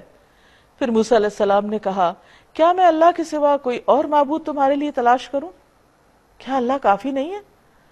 حالانکہ وہ اللہ ہی ہے جس نے تمہیں دنیا بھر کی قوموں پر فضیلت بخشی، یعنی تمہیں تو اللہ نے اس لیے چنا کہ تم لوگوں کی ہدایت کا سامان کرو، کہا یہ کہ تم خود بھٹکے ہوئے ہو۔ اور اللہ فرماتا ہے وہ وقت یاد کرو جب ہم نے فرعون والوں سے تمہیں نجات دی تھی، جن کا حال یہ تھا کہ تمہیں سخت عذاب میں مبتلا رکھتے تھے، تمہارے بیٹوں کو قتل کرتے اور تمہاری عورتوں کو زندہ رہنے دیتے تھے، اور اس میں تمہارے رب کی طرف سے بہت بڑی آزمائش تھی۔ بہرحال موسیٰ علیہ السلام نے ان کو سمجھایا، اور اس کے بعد اللہ تعالیٰ نے موسیٰ علیہ السلام کو اس قوم کے لیے تعلیم دینے کے لیے، کتاب دینے کے لیے ان کو کوہ طور پر بلا لیا۔ ہم نے موسیٰ علیہ السلام کو 30 شب و روز کے لیے کوہ سینا پر طلب کیا اور بعد میں 10 دن کا اور اضافہ کر دیا، یعنی 40 ڈیز کے لیے وہاں پر رکھا۔ اس طرح اس کے رب کی مقرر کردہ مدت پورے 40 دن ہو گئی۔ موسیٰ علیہ السلام نے چلتے ہوئے اپنے بھائی ہارون سے کہا میرے پیچھے تم میری قوم میں میری جانشینی کرنا اور ٹھیک ٹھیک کام کرتے رہنا۔ نبی صلی اللہ علیہ وسلم نے فرمایا جب اللہ تعالیٰ کسی بندے کو کسی رعیت کا حاکم بناتا ہے، حکمران بناتا ہے، اور وہ خیر خواہی کے ساتھ اس کی حفاظت نہیں کرتا تو وہ جنت کی خوشبو بھی نہ پائے گا۔ ہارون علیہ السلام موسیٰ علیہ السلام سے 3 سال بڑے تھے، موسیٰ علیہ السلام چھوٹے تھے، لیکن انہوں نے اپنے کام میں مددگار کے طور پر اللہ تعالیٰ سے مانگے تھے، تو اللہ نے ان کو بھی نبی بنا دیا۔ اور جب وہ طور پہ جانے لگے تو پیچھے ان کے حوالے تعلیم اور نصیحت کا کام رکھا، نگرانی کا، ان کو اپنا نائب بنا کر گئے، اور کہا کہ بگاڑ پیدا کرنے والوں کے طریقے پر نہ چلنا۔ جب وہ ہمارے مقرر کیے ہوئے وقت پر پہنچا اور اس کے رب نے اس سے کلام کیا، یعنی موسیٰ علیہ السلام سے، تو اس نے التجا کی اے میرے رب مجھے یارائے نظر دے کہ میں تجھے دیکھوں۔ فرمایا تو مجھے نہیں دیکھ سکتا، ہاں ذرا سامنے کے پہاڑ کی طرف دیکھ، اگر وہ اپنی جگہ قائم رہے تو البتہ تو مجھے دیکھ سکے گا۔ چنانچہ اس کے رب نے جب پہاڑ پر تجلی کی تو اسے ریزہ ریزہ کر دیا اور موسیٰ غش کھا کے گر پڑے۔ کہا جاتا ہے کہ یہ تجلی صرف اتنی تھی جیسے چنگلیا کا ایک کونا یا ایک نوک ہوتی ہے، بالکل معمولی سی، اور پہاڑ جو تھا وہ زمین میں دھس گیا۔ انس رضی اللہ عنہ سے مروی ہے کہ نبی صلی اللہ علیہ وسلم نے اس آیت فَلَمَّا تَجَلَّى رَبُّهُ لِلْجَبَلِ جَعَلَهُ دَكَّا اس کی تفسیر میں فرمایا ہے کہ چھنگلیا کے ایک کنارے کے برابر تجلی ظاہر ہوئی، یعنی چھوٹی انگلی کے بالکل ایک کونے کے برابر، اور پہاڑ دھنس گیا اور موسیٰ علیہ السلام بے ہوش ہو کر گر گئے۔ جب ہوش آیا تو بولے پاک ہے تیری ذات، سبحانک تبت الیک، میں تیرے حضور توبہ کرتا ہوں، وَأَنَا أَوَّلُ الْمُؤْمِنِينَ، اور میں سب سے پہلا ایمان لانے والا ہوں۔ فرمایا اے موسیٰ، میں نے تمام لوگوں پر ترجیح دے کر تجھے منتخب کیا کہ میری پیغمبری کرے اور مجھ سے ہم کلام ہو، پس جو کچھ میں تجھے دوں اسے لے لے، وَكُن مِّنَ الشَّاكِرِينَ، اور شکر بجا لا۔ اس کے بعد ہم نے موسیٰ علیہ السلام کو ہر شعبہ زندگی کے متعلق نصیحت اور ہر پہلو کے متعلق واضح ہدایت تختیوں پر لکھ کر دے دی۔ کہتے ہیں کہ یہ پتھر کی سلیں تھی جن کے اوپر تورات لکھی ہوئی تھی، اور اس سے کہا ان ہدایات کو مضبوط ہاتھوں سے سنبھال اور اپنی قوم کو حکم دے کہ ان کے بہتر مفہوم کی پیروی کریں، یعنی ان ہدایات کا سیدھا سادہ جو مفہوم ہے اس کو لیں اور ان پر عمل کریں، بلا وجہ کی تعویلیں کر کے ان احکامات سے پہلو تہی نہ کریں۔ ان قریب میں تمہیں فاسقوں کے گھر دکھاؤں گا، یعنی کھنڈرات میں تم دیکھو گے کہ کس طرح اللہ کے نافرمانوں کا کیسا انجام ہوا بربادی کی شکل میں۔ میں اپنی نشانیوں سے ان لوگوں کی نگاہیں پھیر دوں گا جو بغیر کسی حق کے زمین میں بڑے بنتے ہیں، یعنی پھر ان کو عبرت کے نشان نظر نہیں آتے۔ وہ خواہ کوئی نشانی دیکھ لیں کبھی اس پر ایمان نہ لائیں گے، اگر سیدھا راستہ ان کے سامنے آئے تو اسے اختیار نہ کریں گے، اور اگر ٹیڑھا راستہ نظر آئے تو اس پر چل پڑیں گے، اس لیے کہ انہوں نے ہماری نشانیوں کو جھٹلایا اور ان سے بے پرواہی کرتے رہے۔ ہماری نشانیوں کو جس کسی نے جھٹلایا اور آخرت کی پیشی کا انکار کیا، اس کے سارے اعمال ضائع ہو گئے، یعنی ان کا کچھ بھی فائدہ نہ ہوا۔ کیا لوگ اس کے سوا کچھ اور جزا پا سکتے ہیں کہ جیسا کریں ویسا بھریں؟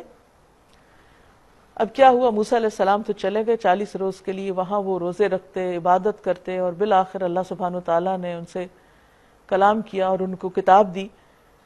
لیکن قوم نے پیچھے کیا کیا؟ موسیٰ علیہ السلام کے پیچھے اس کی قوم کے لوگوں نے اپنے زیوروں سے ایک بچڑے کا پتلا بنا لیا جس میں سے بیل کی سی آواز نکلتی تھی۔ کیا انہیں نظر نہ آتا تھا کہ وہ نہ ان سے بولتا ہے، نہ کسی معاملے میں ان کی رہنمائی کرتا ہے؟ پھر کیسے خدا ہو سکتا ہے؟ کیسے ان کا الہ ہو سکتا ہے؟ مگر پھر بھی انہوں نے اسے معبود بنا لیا، اور وہ سخت ظالم تھے۔ پھر جب ان کی فریب خوردگی کا طلسم ٹوٹ گیا اور انہوں نے دیکھ لیا کہ در حقیقت وہ گمراہ ہو گئے ہیں، تو کہنے لگے اگر ہمارے رب نے ہم پر رحم نہ فرمایا اور ہم سے درگزر نہ کیا تو یقیناً ہم برباد ہو جائیں گے۔ ادھر سے موسیٰ علیہ السلام غصے اور رنج میں بھرے ہوئے اپنی قوم کی طرف پلٹے۔ آتے ہی اس نے کہا بہت بری جانشینی کی تم لوگوں نے میرے بعد، کیا تم سے اتنا صبر نہ ہوا کہ اپنے رب کے حکم کا انتظار کر لیتے؟ اور تختیاں پھینک دی اور بھائی ہارون کے سر کے بال پکڑ کر اسے کھینچا۔ ہارون علیہ السلام نے کہا اے میری ماں کے بیٹے، ان لوگوں نے مجھے دبا لیا اور قریب تھا کہ مجھے مار ڈالتے، پس تو دشمنوں کو مجھ پر ہنسنے کا موقع نہ دے اور اس ظالم گروہ کے ساتھ مجھے شامل نہ کر۔ کہا جاتا ہے کہ اللہ تعالیٰ نے موسیٰ علیہ السلام کو پہلے ہی بتا دیا تھا کہ تمہاری قوم نے پیچھے سے کیا کرتوت کیا ہے، لیکن اس وقت موسیٰ علیہ السلام نے تختیاں پکڑے رکھی، کچھ نہیں کیا۔ ان کو افسوس ہوا لیکن اتنا نہیں تھا، لیکن جب قوم میں واپس آیا اور بچڑا دیکھا تو اس قدر غضبناک ہوئے کہ تختیاں پھینک دی۔ اس سے پتہ چلتا ہے کہ انسان کے سننے اور دیکھنے میں فرق ہوتا ہے۔ بہت سی باتیں سنتے ہیں تو اتنا اثر نہیں ہوتا، لیکن جب اپنی آنکھوں سے دیکھتے ہیں تو پھر کیفیت بدل جاتی۔ تو اس لیے عبرت کے لیے، سبق کے لیے دونوں چیزیں ضروری ہیں، سنے بھی انسان اور دیکھے بھی۔ دوسری بات یہ ہے کہ ہارون جو ان کے بھائی تھے، ان کو جنہیں نائب بنا کر گئے تھے، ان کو بہت سختی سے پیش آئے کہ تم نے کام صحیح نہیں کیا۔ موسیٰ علیہ السلام کا یہ سارا غصہ صرف اللہ کے لیے تھا، اپنی ذات کے لیے کچھ بھی نہیں تھا۔ تو بھائی بولے کہ دیکھو دشمنوں کو مجھ پہ ہنسنے کا موقع نہ دو، انسان کے لیے تکلیف، خوشی، غم، افسوس کے مختلف مقامات زندگی میں آتے رہتے ہیں، لیکن ایک چیز جو دوسروں کا کسی انسان کی تکلیف پہ ہنسنا ہے وہ بہت تکلیف دہ ہوتا ہے. اس سے بچنے کے لیے نبی صلی اللہ علیہ وسلم نے ایک دعا بھی سکھائی، اللہم انی اعوذ بک من جہد البلاء ودرک الشقاء وسوء القضاء وشماتۃ الاعداء، کہ اے اللہ تو مجھے اس سے محفوظ رکھ کہ دشمن مجھ پہ ہنسیں، یعنی انہیں خوش ہونے کا موقع نہ دے، اور اس ظالم گروہ کے ساتھ مجھے شامل نہ کر.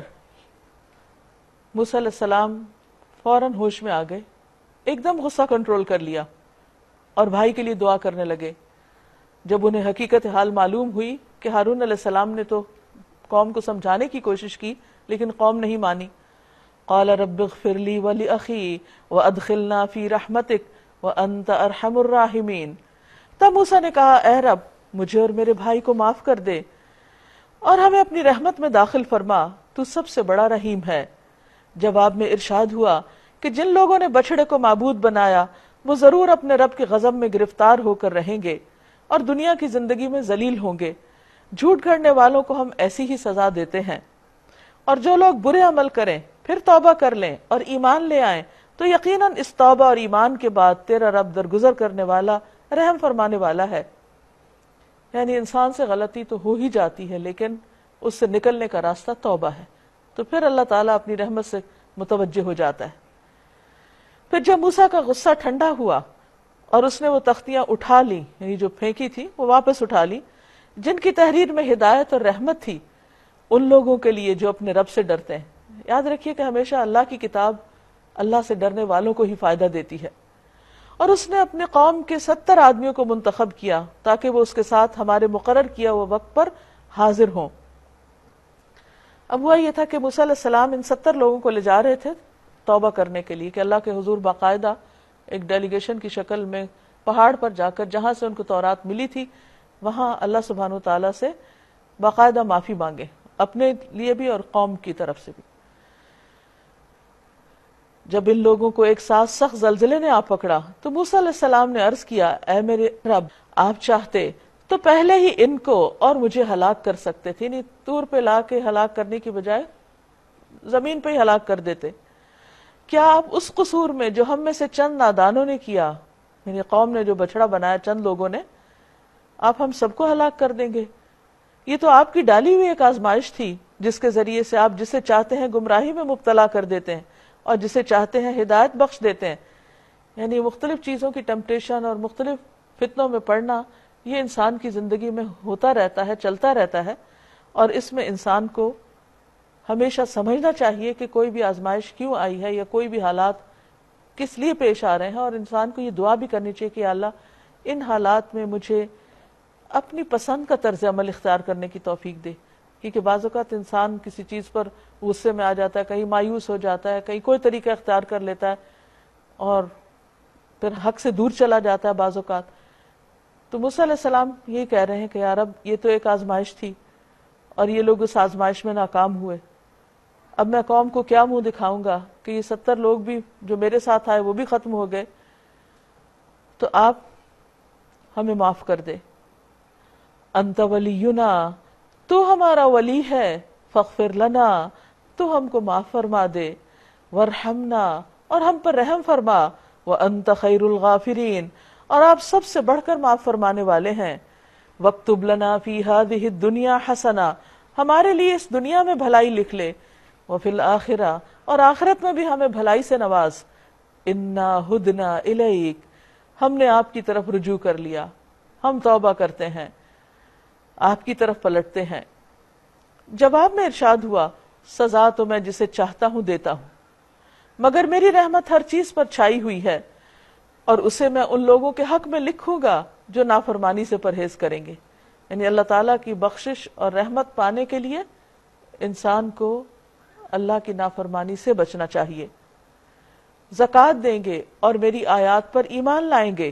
الذین یتبعون الرسول النبی الامی، یہ رحمت ان لوگوں کے حصے میں بھی آئے گی جو اس پیغمبر نبی امی کی پیروی اختیار کریں گے. اصل بات یہ کہ یہاں نبی صلی اللہ علیہ وسلم کو نبی امی کہا گیا کیونکہ موسیٰ علیہ السلام کی قوم کے لوگ یعنی یہود جو ہیں، ان کے ہاں امی کا لفظ جو ہے وہ ایک بہت معمولی لفظ تھا. عربوں کو امی کہتے تھے، ان پڑھ، پڑھنا لکھنا نہیں جانتے، تو وہ ان کے نزدیک کم درجے کے لوگ تھے. لیکن کسی بھی شخص کی عظمت صرف اس میں نہیں کہ اس کے پاس ڈگریاں کتنی. اصل بات یہ ہے کہ انسان کے پاس اللہ سبحانہ وتعالی کی رہنمائی پر عمل اور اس رستے پر چلنے کا کتنا جوہر ہے یا کتنی چاہت اور طلب ہے. کیونکہ اللہ کے ہاں معزز وہ ہے جس کے اندر اللہ کا ڈر ہو. ان اکرمکم عند اللہ اتقاکم. تو یہ اللہ تعالیٰ کا فیصلہ تھا کہ اس نے امیوں میں سے ایک رسول پیدا کر دیا. تو بنی اسرائیل کے لیے ایک آزمائش تھی. کہا کہ جو لوگ نبی امی کی پیروی کریں گے ان پر بھی اپنی رحمت لکھ دوں گا. الذی یجدونہ مکتوبا عندہم فی التوراۃ والانجیل، جس کا ذکر انہیں اپنے ہاں تورات اور انجیل میں لکھا ہوا ملتا ہے. یعنی نبی صلی اللہ علیہ وسلم کے بارے میں واضح ہدایات موجود ہیں. یأمرہم بالمعروف، وہ انہیں نیکی کا حکم دیتا ہے. وینہاہم عن المنکر، اور انہیں برائی سے روکتا ہے. ویحل لہم الطیبات، اور پاک چیزیں ان کے لیے حلال کرتا ہے. ویحرم علیہم الخبائث، اور ناپاک چیزیں ان پر حرام کرتا ہے. وَيَدَعُ عَنْهُمْ إِصْرَهُمْ وَالْأَغْلَالَ الَّتِي كَانَتْ عَلَيْهِمْ، اور ان پر سے وہ بوجھ اتارتا ہے جو ان پر لدے ہوئے تھے، اور وہ بندشیں کھولتا ہے جن میں وہ جکڑے ہوئے تھے. یعنی انہوں نے جو دین کو اپنے لیے مشکل بنا رکھا تھا اپنی قانونی منہ شگافیوں کے ذریعے. فَالَّذِينَ آمَنُوا بِهِ وَعَزَّرُوهُ وَنَصَرُوهُ وَاتَّبَعُوا النُّورَ الَّذِي أُنزِلَ مَعَهُ أُولَئِكَ هُمُ الْمُفْلِحُونَ. لہٰذا وہ لوگ جو اس پر ایمان لائیں یعنی محمد صلی اللہ علیہ وسلم پر، اور اس کی حمایت اور نصرت کریں اور اس روشنی کی پیروی اختیار کریں جو اس کے ساتھ نازل کی گئی ہے، وہی فلاح پانے والے ہیں. اے محمد صلی اللہ علیہ وسلم، آپ ان سے کہہ دیجئے، قُلْ يَا أَيُّهَا النَّاسِ، اے لوگو، انی رسول اللہ الیکم جمیعا، میں تم سب کی طرف اللہ کا رسول ہوں. الذی لہ ملک السماوات والارض، اس رب کا رسول، اس کا پیامبر جس کے قبضے میں ہے آسمان و زمین کی بادشاہت. لا الہ الا ہو، اس کے سوا کوئی الہ نہیں. یحیی و یمیت، وہی زندگی دیتا ہے وہی موت دیتا ہے. اب اے لوگو، اے تمام انسانوں، تم کیا کرو؟ فآمنوا باللہ ورسولہ، تم ایمان لے آؤ اللہ پر اور اس کے رسول پر. النبی الامی، امی نبی پر. الذی یؤمن باللہ وکلماتہ، جو اللہ اور اس کے کلمات پر ایمان رکھتا ہے. واتبعوہ لعلکم تہتدون، اور اس کی پیروی کرو، اس کو فالو کرو تاکہ تم ہدایت پا جاؤ. اور موسیٰ علیہ السلام کی قوم میں ایک گروہ ایسا بھی تھا جو حق کے مطابق ہدایت کرتا اور حق ہی کے مطابق انصاف کرتا تھا. یعنی موسیٰ علیہ السلام کی قوم میں سب بگڑے ہوئے لوگ نہیں تھے، اس میں اچھے لوگ بھی تھے.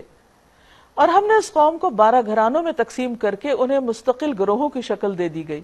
تو اس آیت سے یہ پتہ چلتا ہے کہ نبی صلی اللہ علیہ وسلم کی رسالت تمام انسانوں کے لیے ہے، قیامت تک کے لوگوں کے لیے، ہر نبی کی امت اور ہر ملت و مذہب کے لوگوں کے لیے. اور اب انسانوں کی کامیابی کا انحصار اس پر ہے کہ وہ آپ کو آخری رسول مانیں. یہاں اسی کی تعلیم دی گئی ہے، اسی پر ہدایت کا انحصار ہے. لعلکم تہتدون. پھر موسیٰ علیہ السلام کے ایک گروہ کی تعریف کی گئی، یعنی بنی اسرائیل کے. موسیٰ علیہ السلام کی قوم میں ایک گروہ ایسا بھی تھا جو حق کے مطابق ہدایت کرتا، یعنی سچ پر قائم تھا اور حق ہی کے مطابق انصاف کرتا تھا. اور ہم نے اس قوم کو 12 گھرانوں میں تقسیم کر کے انہیں مستقل گروہوں کی شکل دے دی تھی، یعنی ان کی ایک پراپر تنظیم کر دی تھی، انہیں آرگنائز کر دیا گیا تھا. اور جب موسیٰ علیہ السلام سے اس کی قوم نے پانی مانگا تو ہم نے اس کو اشارہ کیا کہ فلاں چٹان پر اپنی لاٹھی مارو. چنانچہ اس چٹان سے یکا یک 12 چشمے پھوٹ نکلے اور ہر گروہ نے اپنے پانی لینے کی جگہ متعین کر دی. ہم نے ان پر بادل کا سایہ کیا، ان پر من و سلوہ اتارا.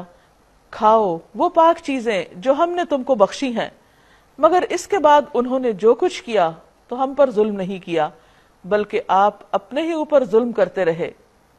یاد کرو وہ وقت جب ان سے کہا گیا تھا کہ اس بستی میں جا کر بس جاؤ اور اس کی پیداوار سے اپنے حسب منشا روزی حاصل کرو، یعنی فلسطین میں داخل ہو جاؤ اور حتتن حتتن کہتے جاؤ، استغفار کرتے جاؤ، گناہوں کی معافی مانگتے جاؤ، اور شہر کے دروازے میں سجدہ ریز ہوتے ہوئے داخل ہو۔ بعض کہتے ہیں کہ ہیکل کے دروازے میں، ہم تمہاری خطائیں معاف کر دیں گے اور محسنین کو مزید فضل سے نوازیں گے۔ مگر ان میں سے جو لوگ ظالم تھے انہوں نے اس بات کو جو ان سے کہی گئی تھی بدل ڈالا، یعنی حتتن کی بجائے حنتتن، گندم چاہیے گندم چاہیے، یعنی مذاق اڑاتے ہوئے اندر داخل ہوئے، اور نتیجہ یہ ہوا کہ ہم نے ان کے ظلم کی پاداش میں ان پر آسمان سے عذاب بھیج دیا۔ اس سے یہ پتہ چلتا ہے کہ جب کوئی قوم اللہ کی آیات کا مذاق اڑاتی اور اس کی نافرمانی کرتی تو دنیا میں بھی اللہ تعالیٰ اس کو آزمائش میں مبتلا کرتے ہیں، اور یہ بھی کس لیے کہ شاید انسان ہدایت پر آ جائے۔ لیکن اگر ہوتا تو پھر اللہ تعالیٰ دنیا کی نعمتیں عام کر دیتے ہیں اور انسان اس استدراج اور اس بھول سے اور زیادہ بھٹکتا چلا جاتا ہے، پھر اس کی پکڑ اچانک ہوتی ہے۔ اور ذرا ان سے اس بستی کا حال بھی پوچھو جو سمندر کے کنارے واقع تھی۔ وَاسْأَلْهُمْ عَنِ الْقَرْيَةِ الَّتِي كَانَتْ حَاضِرَةَ الْبَحْرِ، اور ذرا ان سے اس بستی کا حال بھی پوچھو جو سمندر کے کنارے واقع تھی۔ اس کا نام ایلا یا ایلات کہا جاتا ہے۔ اس بستی میں کیا تھا؟ وہاں کے لوگ سبت یعنی ہفتے کے دن کے احکام کی خلاف ورزی کرتے تھے۔ یہود کے لیے ہفتے کا دن بہت معزز دن تھا، محترم دن تھا، جس میں انہیں ہر طرح کے کام کاج سے روکا گیا تھا، حتیٰ کہ کوئی مزدوری نہیں کر سکتا تھا، آگ بھی نہیں جلا سکتے تھے، کھانا نہیں پکاتے تھے، کچھ بھی نہیں کرنا ہوتا، تو مکمل ریسٹ کا ڈے تھا۔ لیکن جہاں یہ رہتے تھے وہاں ہفتے کے روز ہی مچھلیاں خوب سمندر میں آتی، اوپر آ جاتی، اور یہ کہ مچھلیاں سبت ہی کے دن ابھر ابھر کر سطح پر ان کے سامنے آتی تھیں اور سبت کے سوا باقی دنوں میں نہیں آتی تھیں۔ یہ اس لیے ہوتا کہ ہم ان کی نافرمانیوں کی وجہ سے ان کو آزمائش میں ڈال رہے تھے، یعنی وہ مچھلیوں کا آنا دراصل ان کا ایک امتحان تھا۔ اور انہیں یہ بھی یاد دلاؤ کہ جب ان میں سے ایک گروہ نے دوسرے گروہ سے کہا تھا کہ تم ایسے لوگوں کو کیوں نصیحت کرتے ہو جنہیں اللہ ہلاک کرنے والا یا سخت سزا دینے والا ہے، تو انہوں نے جواب دیا تھا کہ ہم یہ سب کچھ تمہارے رب کے حضور اپنی معذرت پیش کرنے کے لیے کر رہے ہیں، اور اس امید پر کرتے ہیں کہ شاید یہ لوگ اس نافرمانی سے پرہیز کریں۔ آخر کار جب وہ ان ہدایات کو بالکل ہی فراموش کر گئے جو انہیں یاد کرائی گئی تھی، تو ہم نے ان کو بچا لیا جو برائی سے روکتے تھے، اور باقی سب لوگوں کو جو ظالم تھے ان کی نافرمانیوں پر سخت عذاب میں پکڑ لیا۔ تو اس سے پتہ یہ چلتا ہے کہ اس بستی میں 3 طرح کے لوگ تھے۔ ایک وہ جو جرم کر رہے تھے، جس روز مچھلیاں نہیں پکڑنی چاہیے تھی اس روز پکڑ رہے تھے، دوسرے خاموش تماشائی تھے، اور تیسرے منع کرتے تھے۔ تو یہ جو خاموش تماشائی تھے یہ ان کو بھی کہتے تھے کہ کیا فائدہ منع کرنے کا، کوئی مانتا تو ہے نہیں، لیکن انہوں نے کہا کہ نہیں، یہ تو اللہ کا حکم ہے، اس لیے ہمیں منع تو کرنا ہے۔ اب ہوا یہ کہ جب ان کی پکڑ ہوئی، باقی سب جو غلط کام کر رہے تھے اور جو خاموش تماشائی تھے ان کی بھی شامت آ گئی، اور بچائے صرف وہ لوگ گئے جو منع کرنے والے تھے۔ تو اس سے ایک عام قاعدہ پتہ چلتا ہے کہ امت مسلمہ پر بھی امر بالمعروف اور نہی عن المنکر فرض ہے، کہ جب کسی میں برائی دیکھیں تو اس کو روکنے کی کوشش کریں، زبان سے سمجھائیں، ہاتھ سے روکیں، کوئی بھی طریقہ اختیار کریں، اس کے لیے دعا کریں، لیکن برائی کو کھلم کھلا ہوتے ہوئے چھوڑ نہ دیں، ورنہ جب عذاب آتا ہے تو پھر سب اس کی لپیٹ میں آ جاتے ہیں، اور یہ اللہ کی ناراضگی کا سبب بنتا ہے۔ پھر جب وہ پوری سرکشی کے ساتھ وہی کام کیے چلے گئے جس سے انہیں روکا گیا تھا، تو ہم نے کہا کہ بندر بن جاؤ، ذلیل و خوار، یعنی پھر ان کی شکلیں مست کر دی گئیں۔ اور آپ دیکھیے کہ بندر کی جو عادات ہوتی ہیں یا بندر کے جو طور طریقے ہوتے ہیں، ظاہر ہے کہ وہ جب ان کی شکلوں میں بگاڑ آیا تو ان کی عادتوں میں بھی آیا، عادتیں بھی مسخ ہوئی، اور عادتوں میں بیسیکلی پہلے ہی آ چکا تھا جو وہ کر رہے تھے، اور پھر بالآخر ان کا کام تمام کر دیا گیا۔ اور یاد کرو جب تمہارے رب نے اعلان کر دیا تھا کہ وہ قیامت تک برابر ایسے لوگ بنی اسرائیل پر مسلط کرتا رہے گا جو ان کو بدترین عذاب دیں گے، یعنی یہ تنبیہ ان کو تقریباً 8ویں صدی قبل مسیح سے مسلسل کی جا رہی تھی، اور اس کا ذکر ان کی کتابوں میں بھی آتا ہے۔ یقیناً تمہارا رب سزا دینے میں بہت تیز ہے، اور بے شک وہ غفور الرحیم بھی ہے۔ ہم نے ان کو زمین میں ٹکڑے ٹکڑے کر کے بہت سی قوموں میں تقسیم کر دیا، یعنی بنی اسرائیل ہر جگہ پھیل گئے، کچھ لوگ ان میں نیک تھے اور کچھ ان سے مختلف یعنی نیک نہیں تھے۔ اور ہم ان کو اچھے اور برے حالات سے آزمائش میں مبتلا کرتے رہے، شاید کہ یہ پلٹ آئیں۔ اب آپ دیکھیں کہ قوم فرعون کا حال تو جو ہو چکا سو ہو چکا، اب بنی اسرائیل کو اللہ تعالیٰ نے مزید مہلت دی۔ پھر اگلی نسلوں کے بعد ایسے ناخلف لوگ ان کے جانشین ہوئے جو کتاب الہی کے وارث ہو کر اس دنیا دنی کے فائدے سمیٹتے ہیں۔ یعنی بنی اسرائیل کے آئندہ جنریشن کے اندر ایسا اخلاقی، دینی، مذہبی زوال ہوا کہ انہوں نے اللہ کی کتاب کو بیچنا شروع کر دیا اور کہہ دیتے کہ توقع ہے ہمیں معاف کر دیا جائے گا۔ یعنی غلط کام کرتے اور پھر کہتے اللہ غفور رحیم ہے، اور وہی متاع دنیا پھر سامنے آتی تو پھر لپک کر اس سے لے لیتے۔ یعنی گناہ کرتے جاتے، جانتے بوجھتے ہوئے بھی، اور اس بھروسے پہ کرتے تھے کہ اللہ معاف کر دے گا۔ ٹھیک ہے، اللہ غفور الرحیم ہے، اس میں کوئی شک نہیں، لیکن اس کے لیے اس کی طرف رجوع کرنا بھی ضروری ہے اور گناہوں کو چھوڑنا بھی ضروری ہے۔ کیا ان سے کتاب کا عہد نہیں لیا جا چکا کہ اللہ کے نام پر وہی بات کہیں جو حق ہو؟ یعنی اللہ نے کہاں کہا کہ میں ایسا غفور الرحیم ہے کہ تم ڈٹائی کے ساتھ غلط کام کرو اور اس بھروسے پہ کرو کہ بس میں تو معافی کروں گا، چاہے تم اپنے آپ کو بدلو یا نہ بدلو۔ اور یہ خود پڑھ چکے ہیں جو کتاب میں لکھا ہے، آخرت کی قیام گاہ تو خدا ترس لوگوں کے لیے بہتر ہے۔ یعنی توبہ، استغفار اور آخرت کا انجام اور اس کی کامیابی ان کے لیے ہے جو اللہ سے ڈریں۔ کیا تم اتنی سی بات نہیں سمجھتے؟ والذین یمسکون بالکتاب، وہ لوگ جو کتاب کو مضبوط پکڑتے ہیں، واقاموا الصلاۃ، اور نماز قائم کرتے ہیں، انا لا نضیع اجر المصلحین، تو ہم مصلحین، اصلاح کرنے والوں کا اجر ضائع نہیں کرتے۔ یعنی کن کے لیے ہے معافی، کن کے لیے ہے اجر، کن کے لیے ہے درجات؟ جو کچھ کر کے دکھائیں۔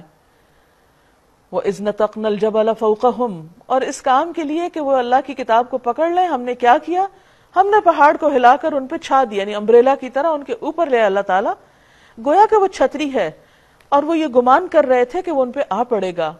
اس وقت ہم نے ان سے کہا تھا خُذُوا مَا آتَيْنَاكُمْ بِقُوَّةٍ، پکڑو جو بھی ہم تمہیں دے رہے ہیں قوت کے ساتھ، مضبوطی کے ساتھ، یعنی اللہ کی کتاب کو مضبوط پکڑو، اس پر عمل کرو۔ وَاذْكُرُوا مَا فِيهِ لَعَلَّكُمْ تَتَّقُونَ، اور جو کچھ اس میں لکھا ہے اسے یاد رکھو، توقع ہے کہ تم غلط روی سے بچے رہو گے۔ یعنی موسیٰ علیہ السلام کی قوم کو اللہ سبحانہ وتعالیٰ نے ہر طرح سمجھانے کی کوشش کی، حتیٰ کہ پہاڑ ان کے سر پہ لا کے انہیں کہا کہ مانو ورنہ یہ سر پہ گرتا ہے۔ اس وقت انہوں نے وقتی طور پہ مان لیا، بعد میں پھر عہد سے پھر گئے، پھر بھول گئے۔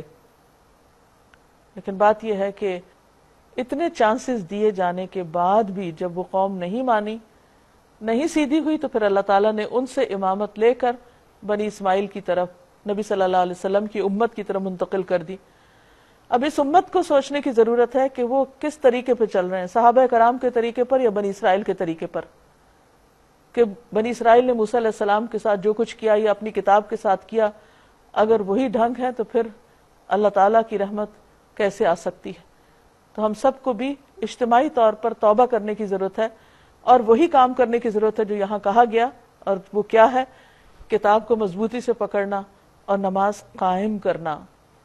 اور جب یہ دو کام ہونے لگتے ہیں تو باقی چیزوں کی بھی پھر اصلاح ہو جاتی ہے۔ اب یہاں اللہ تعالیٰ ایک اور موقع یاد کراتے ہیں، اور اے نبی صلی اللہ علیہ وسلم، لوگوں کو یاد دلائیے وہ وقت جبکہ تمہارے رب نے بنی آدم کی پشتوں سے ان کی نسل کو نکالا تھا، اور انہیں خود ان کے اوپر گواہ بناتے ہوئے پوچھا تھا کیا میں تمہارا رب نہیں ہوں؟ کہا جاتا ہے کہ عرفات کے میدان میں ہوا، جیسے کہ ایک حدیث میں آتا ہے۔ اولاد آدم کو میدان عرفات میں بکھیر کر عہد لیا گیا۔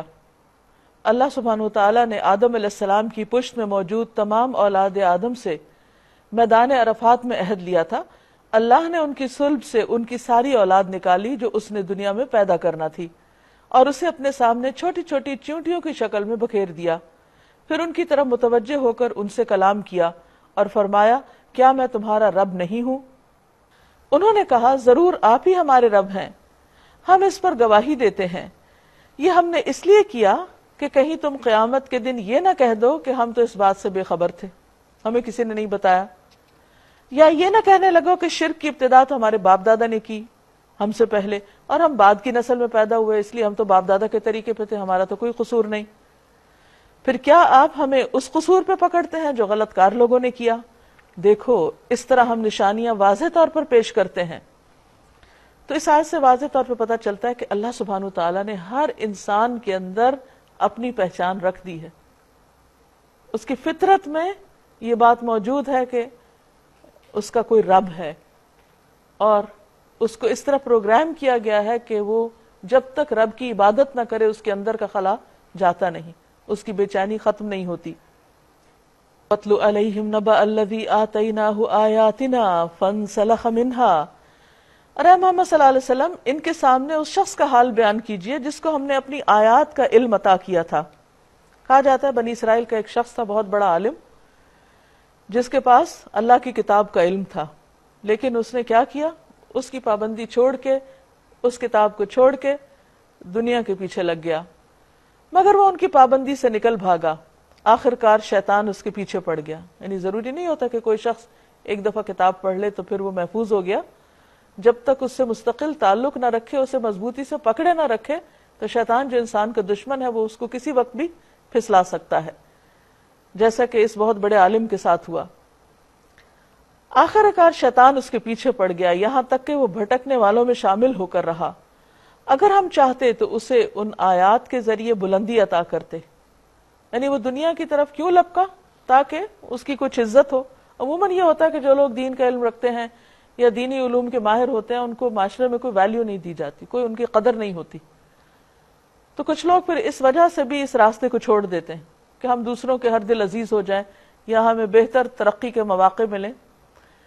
تو یہاں پر یہ بتایا گیا کہ اس شخص کو اللہ تعالیٰ فرما رہے ہیں کہ اللہ اس کو آیات کے ذریعے بھی بلندی دے سکتا تھا.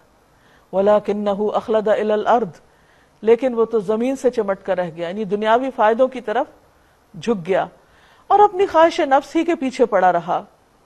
لہٰذا اس کی حالت کتے کی سی ہو گئی کہ تم اس پر حملہ کرو تب بھی زبان لٹکائے رہے، اسے چھوڑ دو تب بھی زبان لٹکائے رہے. یعنی جو لالچی انسان ہوتا ہے وہ کسی حال میں راضی نہیں ہوتا. کتے کی نفسیات کیا ہے کہ اگر آپ اس کی طرف پتھر بھی پھینکے تو وہ بھاگے گا نہیں، ایک دفعہ مڑ کے ضرور دیکھے گا کہ شاید ہڈی نہ ہو. یعنی لالچ کی انتہا ہے. تو یہی فطرت جب انسان کے اندر آ جاتی ہے، وہ کتا بن جاتا ہے، تو پھر کوئی چیز اس کو فائدہ نہیں دیتی، کوئی نصیحت اس پر اثر نہیں کرتی. یہی مثال ہے ان لوگوں کی جو ہماری آیات کو جھٹلاتے ہیں. تو اصل چیز یہ ہے کہ انسان دنیا میں رہتا ہے، دنیا اس کی ضرورت ہے، دنیا ضرورت کی حد تک ہی رہے، دنیا دل میں نہ داخل ہو. جب انسان کے دل میں دنیا کی محبت آ جاتی ہے تو پھر وہ اللہ کی آیات سے غافل ہو جاتا ہے. اس کی مثال ایسے ہی کہ جیسے کشتی سمندر پہ چلتی، یعنی پانی میں چلتی، تو جب تک کشتی پانی پر ہے تو انسان محفوظ ہے، لیکن اگر پانی کشتی کے اندر داخل ہو گیا تو انسان ڈوب کر رہے گا. یہی حال ہے کہ انسان دنیا میں رہتا ہے اور دنیا کا مال اس کی ضرورت ہے، لیکن مال کی محبت بری چیز ہے. اگر وہ مال کی محبت دل میں آ جاتی ہے اور انسان کا مرکز و محور وہ مال بن جاتا ہے تو پھر اس کے لیے ہلاکت لازم ہو جاتی. پھر وہ اللہ کی حدود کو توڑ دیتا ہے، جیسے کہ قوم شعیب نے کیا. ایسا نہیں تھا کہ قوم شعیب خدا کو نہیں مانتی تھی، لیکن اس کی خرابی کیا تھی کہ وہ اللہ کی باتوں کو نہیں مانتی تھی. شعیب علیہ السلام ان کو سمجھاتے کہ فیئر ٹریڈ کرو، صحیح طور پہ تجارت کرو، لیکن وہ اس پر راضی نہیں تھے. کیوں؟ کیونکہ ان کے خیال میں اس سے نفع کم آتا. حالانکہ انسان کے لیے اللہ نے جو رزق لکھا ہے وہ تو اس کو مل کر رہے گا، حرام سے لے یا حلال سے لے، بس صبر کی ضرورت ہوتی ہے اور انتظار کی. فَقْصُصِ الْقَصَصَ لَعَلَّهُمْ يَتَفَكَّرُونَ، تم یہ حکایات ان کو سناتے رہو شاید کہ یہ کچھ غور و فکر کریں. سَاءَ مَثَلًا الْقَوْمُ الَّذِينَ كَذَّبُوا بِآيَاتِنَا وَأَنفُسَهُمْ كَانُوا يَظْلِمُونَ. بڑی ہی بری مثال ہے ایسے لوگوں کی جنہوں نے ہماری آیات کو جھٹلایا اور وہ اپنے آپ پر خود ہی ظلم کرتے رہے. مَن يَهْدِ اللَّهُ فَهُوَ الْمُهْتَدِي، جسے اللہ ہدایت بخشے بس وہی راہ راست پاتا ہے، اور جس کو اللہ اپنی رہنمائی سے محروم کر دے وہی ناکام اور نامراد ہو جاتا ہے. اور یہ حقیقت ہے کہ بہت سے جن اور انس ایسے ہیں جن کو ہم نے جہنم ہی کے لیے پیدا کیا. یعنی اس کا یہ مطلب نہیں کہ اللہ نے پیدا کیا کہ جہنم میں ہی جائیں، مطلب یہ ہے کہ ان کو پیدا کیا، سب کچھ دیا، لیکن انہوں نے جب نہیں مانا تو پھر ان کا ٹھکانہ اس کے سوا اور کیا ہو سکتا ہے. ان کے پاس دل ہیں، یعنی کیوں وہ جہنم میں جائیں گے؟ ان کے پاس دل ہے مگر ان سے سوچتے نہیں، غور و فکر نہیں کرتے، تدبر نہیں کرتے. ان کے پاس آنکھیں ہیں مگر ان سے دیکھتے نہیں. کیا نہیں دیکھتے؟ حق کو نہیں دیکھتے, عبرت نہیں حاصل کرتے. ان کے پاس کان ہیں مگر اس سے سنتے نہیں, سب باتیں سنتے مگر حق کی بات نہیں سنتے, خیر اور بھلائی کی بات نہیں سنتے. وہ جانوروں کی طرح ہیں, بلکہ ان سے بھی زیادہ گئے گزرے. یہ وہ لوگ ہیں جو غفلت میں کھوئے گئے ہیں. تو گویا غفلت کی زندگی ہلاکت کی زندگی ہے. دنیا میں بھی اگر آپ دیکھیں کہ کسی چیز کے بارے میں آپ غافل ہو جائیں, مثلا آپ کے پاس مال کا ڈھیر ہے اور آپ سو رہے ہوں, پرواہی نہ کریں, اس کی حفاظت ہی نہ کریں, تو کیا ہوگا؟ چوری ہو جائے گا, ہلاکت ہے. اسی طرح جان کی حفاظت, اولاد کی حفاظت, کسی بھی چیز کی. تو غفلت تو دنیاوی اعتبار سے بھی انسان کے لیے نقصان دہ ہوتی ہے, تو آخرت میں تو بہت ہی نقصان دہ کہ انسان اللہ سے غافل ہو جائے, اس کے ذکر سے غافل ہو جائے, اس کی عبادت سے غافل ہو جائے. تو جو لوگ غفلت میں زندگی بسر کریں گے پھر ان کا انجام اچھا نہیں. وہ دراصل اس آیت میں بتایا گیا ہے. وَلِلَّهِ الْأَسْمَاءُ الْحُسْنَى, اور اللہ کے ہیں اچھے اچھے نام. فَادْعُوهُ بِهَا, اس کو اچھے ناموں سے ہی پکارو, یعنی خوبصورت ناموں کے ساتھ اپنے رب کو پکارو. ظاہر ہے جس سے محبت ہوتی ہے اس کے کئی نام ہوتے ہیں, اس کو انسان ایک نام سے نہیں کئی ناموں سے پکارتا ہے. تو جس کو اللہ سے محبت ہوگی وہ بھی کیا کرے گا؟ اللہ سبحانہ وتعالیٰ کے مختلف نام یاد کرے گا اور ان سے اس کو پکارے گا اور دعا کرے گا. جیسے مختلف ناموں کی فضیلت آتی ہے کہ ان سے دعا کرے تو قبول ہوتی ہے. نبی صلی اللہ علیہ وسلم بدر کے موقع پر یا حیو یا قیوم برحمتک استغیث کہہ کے دعا مانگ رہے تھے. اسی طرح ایک حدیث میں آپ نے فرمایا الظوا بیا ذا الجلال والاکرام, یا ذا الجلال والاکرام کو لازم پکڑ لو, یعنی اگر چاہتے ہو کہ تمہاری دعائیں قبول ہوں. اور ان لوگوں کو چھوڑ دو جو اس کے نام رکھنے میں راستی سے منحرف ہو جاتے ہیں, یعنی اللہ کے ناموں کا وہ مطلب نہیں لیتے جو مطلب ہے, یعنی اس میں تعویلیں کرنے لگتے ہیں. جو کچھ وہ کرتے رہتے ہیں اس کا بدلہ وہ پا کر رہیں گے. ہماری مخلوق میں ایک گروہ ایسا بھی ہے جو ٹھیک ٹھیک حق کے مطابق ہدایت اور حق ہی کے مطابق انصاف کرتا ہے. رہے وہ لوگ جنہوں نے ہماری آیات کو جھٹلا دیا ہے تو ہم انہیں بتدریج ایسے طریقے سے تباہی کی طرف لے جائیں گے کہ انہیں خبر تک نہ ہوگی. میں ان کو ڈھیل دے رہا ہوں, میری چال کا کوئی توڑ نہیں. رسول اللہ صلی اللہ علیہ وسلم نے فرمایا اللہ تعالیٰ ظالم کو چند روز دنیا میں مہلت دیتا رہتا ہے, لیکن جب پکڑتا ہے تو پھر نہیں چھوڑتا. کیا ان لوگوں نے کبھی سوچا نہیں کہ ان کے رفیق یعنی محمد صلی اللہ علیہ وسلم پر جنون کا کوئی اثر نہیں, کیونکہ لوگ کہتے تھے کہ آپ کو کچھ ہو گیا, یعنی مجنون ہو گئے آپ.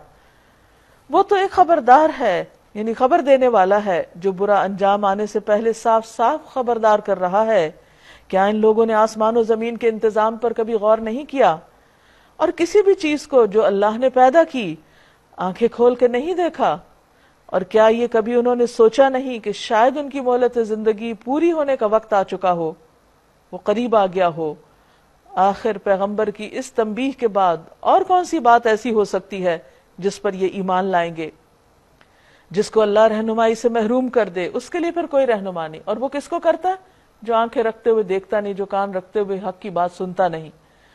اور اللہ انہیں ان کی سرکشی ہی میں بھٹکتا ہوا چھوڑ دیتا ہے. یہ لوگ تم سے پوچھتے ہیں آخر وہ قیامت کی گھڑی کب نازل ہوگی, یعنی بجائے اس کے کہ اس کی تیاری کریں توجہ اس پہ کہ اچھا آئے گی کب. کہو اس کا علم میرے رب ہی کے پاس ہے, اسے اپنے وقت پر ہی وہ ظاہر کرے گا. کسی اور کو اس نے اس کا علم دیا ہی نہیں کہ قیامت کب آئے گی. آسمانوں اور زمین میں وہ بڑا سخت وقت ہوگا, اسی لیے ہر شخص اس دن گھبرایا ہوا ہوگا. یہ لوگ اس کے متعلق تم سے اس طرح پوچھتے ہیں گویا تم اس کی کھوج میں لگے ہوئے ہو, یعنی آپ کا اور کوئی کام نہیں سوائے اس کے کہ یہ معلوم کرے کہ قیامت کب آئے گی.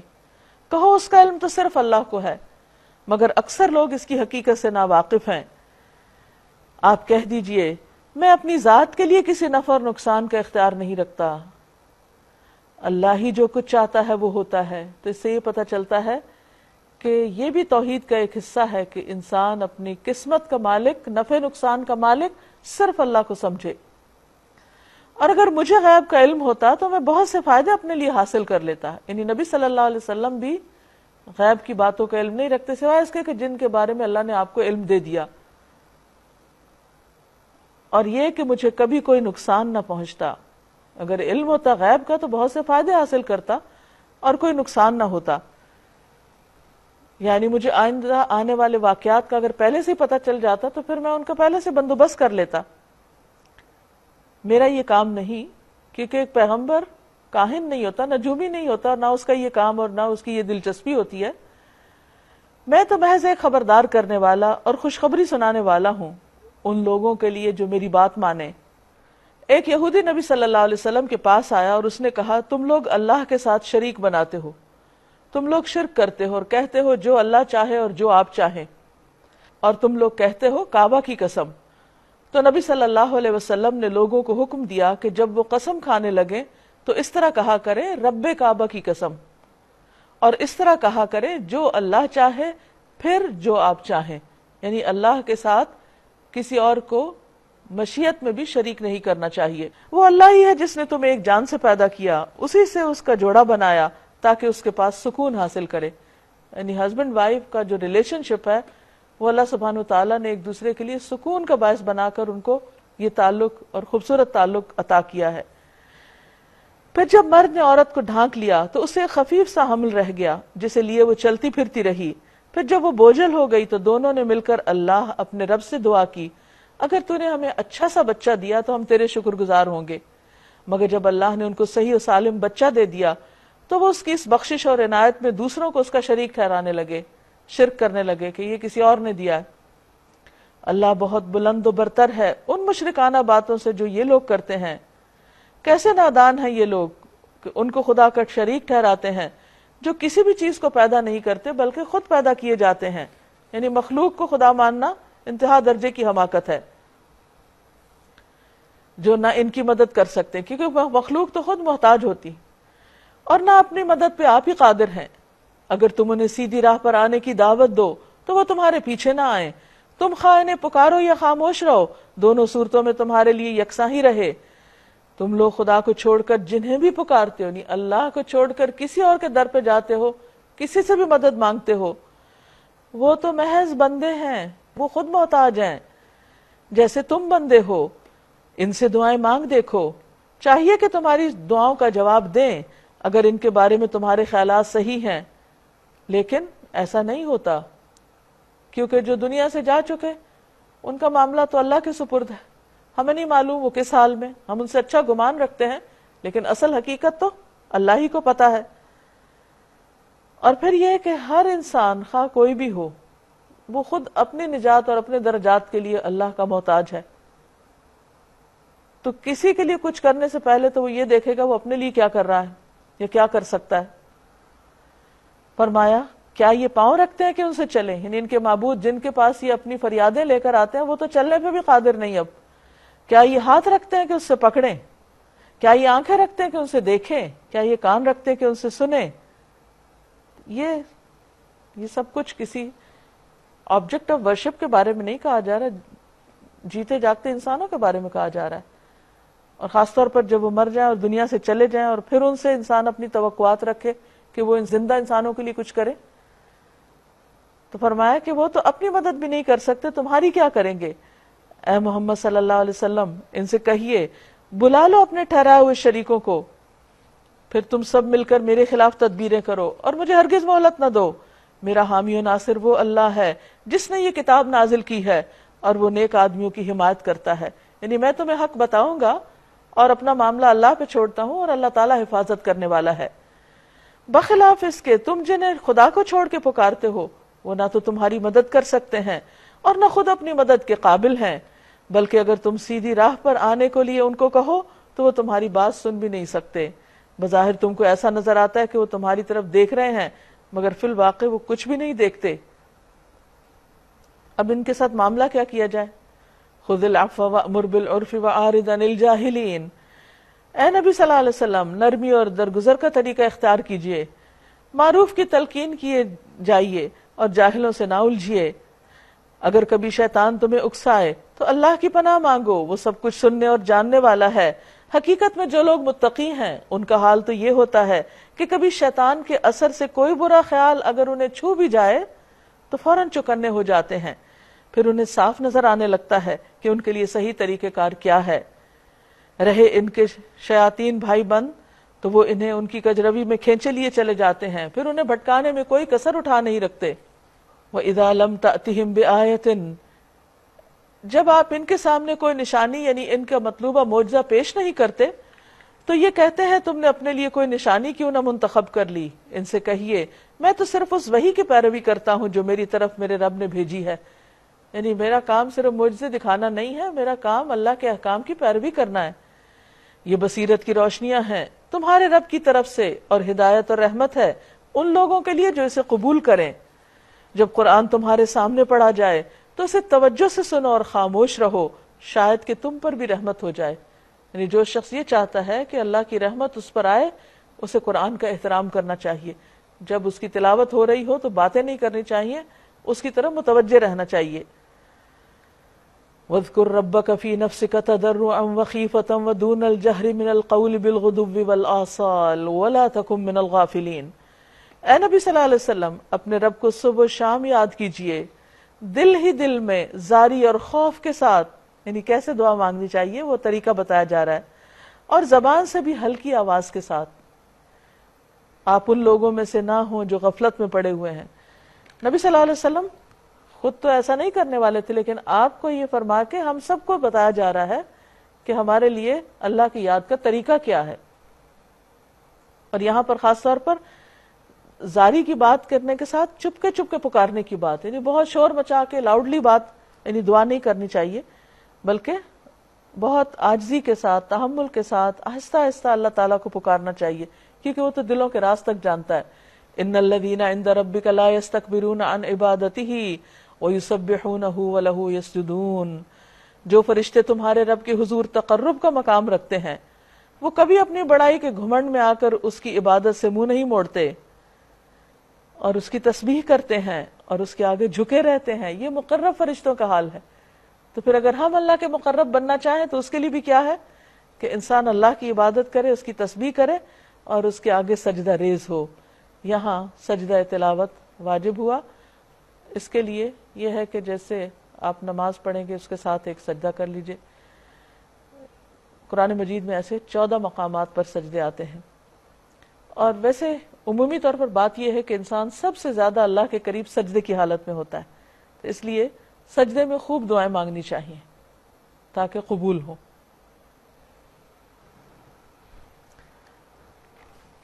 سورۃ الانفال. بسم اللہ الرحمن الرحیم. شروع اللہ کے نام سے جو بے انتہا مہربان نہایت رحم فرمانے والا ہے.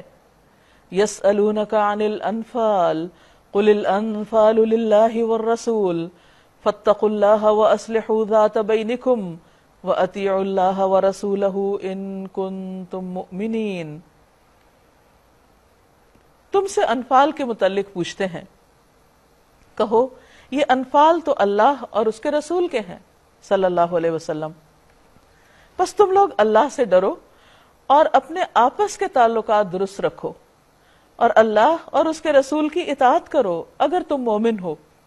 سورۃ الانفال 2 ہجری میں جنگ بدر کے بعد نازل ہوئی اور اس میں اس جنگ کے متعلق بہت سی ہدایات دی گئی اور اس پر تبصرہ بھی ہے. جنگ بدر کا پس منظر ہم سب کو معلوم ہے کہ قریش کا ایک تجارتی قافلہ ابو سفیان بن حرب کی قیادت میں شام سے مکہ کی طرف جا رہا تھا. جب وہ مدینہ کے قریب سے گزرنے والا تھا تو اس کو یہ خوف لاحق ہوا کہ کہیں مسلمان اس کے قافلے کو لوٹ نہ لیں. تو اس نے ایک تیز رفتار اونٹنی اپنے آگے بھیجی مکہ میں اور کہا کہ میں خطرے میں ہوں، تم میری مدد کو پہنچو. تو اس طرح 1000 کے قریب لوگ، 950 ان کی تعداد بتائی جاتی ہے، وہ پورے جوش خروش کے ساتھ مسلمانوں کے مقابلے کے لیے مکہ سے چل پڑے اور بدر کے مقام پر آ کر انہوں نے اپنی جگہ متعین کر لی. ادھر مسلمانوں کو اس بات کا علم ہوا تو ایک طرف وہ قافلہ تھا جس کے ساتھ صرف 40 لوگ تھے اور وہ مال و دولت سے بھرا ہوا تھا. مسلمان چاہتے تو اس کو آگے بڑھ کے لوٹتے اور ان کا مال و دولت ہتھیا لیتے اور بات ختم ہو جاتی. لیکن دوسری طرف وہ لشکر تھا جو اسلام کو ختم کرنے کے لیے آ رہا تھا. اللہ سبحانہ وتعالی یہ چاہتا تھا کہ مسلمان مال کی طرف جانے کی بجائے اپنے دشمنوں کا خاتمہ کریں تاکہ زمین میں ان کے آئندہ قدم جم سکے. اور یہ تو ایک سبب بن گیا اچانک کہ سارے دشمنان اسلام اور ان کے سردار جو تھے سوائے ابو لہب کے، وہ خود اٹھ کر مکہ سے چل کر مدینہ کے قریب آ کر بیٹھ گئے اور بالآخر پھر ان کا خاتمہ ہو گیا یہاں ذلت و رسوائی کے ساتھ۔ اب چونکہ یہ پہلی جنگ تھی جو پراپر طریقے سے لڑی گئی تھی اسلام کے پرچم کے نیچے، تو اس لیے مسلمانوں کو اب یہ نہیں معلوم تھا کہ اس جنگ میں جو مال غنیمت آئی ہے، حاصل ہوئی ہے، اس کا کیا کرنا ہے۔ تو بعض لوگ یہ سمجھتے تھے کہ جس نے جو سمیٹا ہے یا جس نے جو کام کیا ہے اس کے مطابق وہ جو چاہے اس میں لے لے، لیکن تعلیم یہ دی گئی جب سوال کیا گیا کہ لوگ آپ سے غنیمتوں کے بارے میں پوچھتے ہیں تو اس کا جواب نہیں دیا گیا کہ اس کو تو تم رکھو ایک طرف، لیکن اصل چیز جس پہ توجہ دینے کی ضرورت ہے وہ کیا ہے؟ وہ یہ کہ اللہ سے ڈرو۔ مومن مال کے لیے نہیں لڑتا، تمہارا مقصد یہ نہیں تھا۔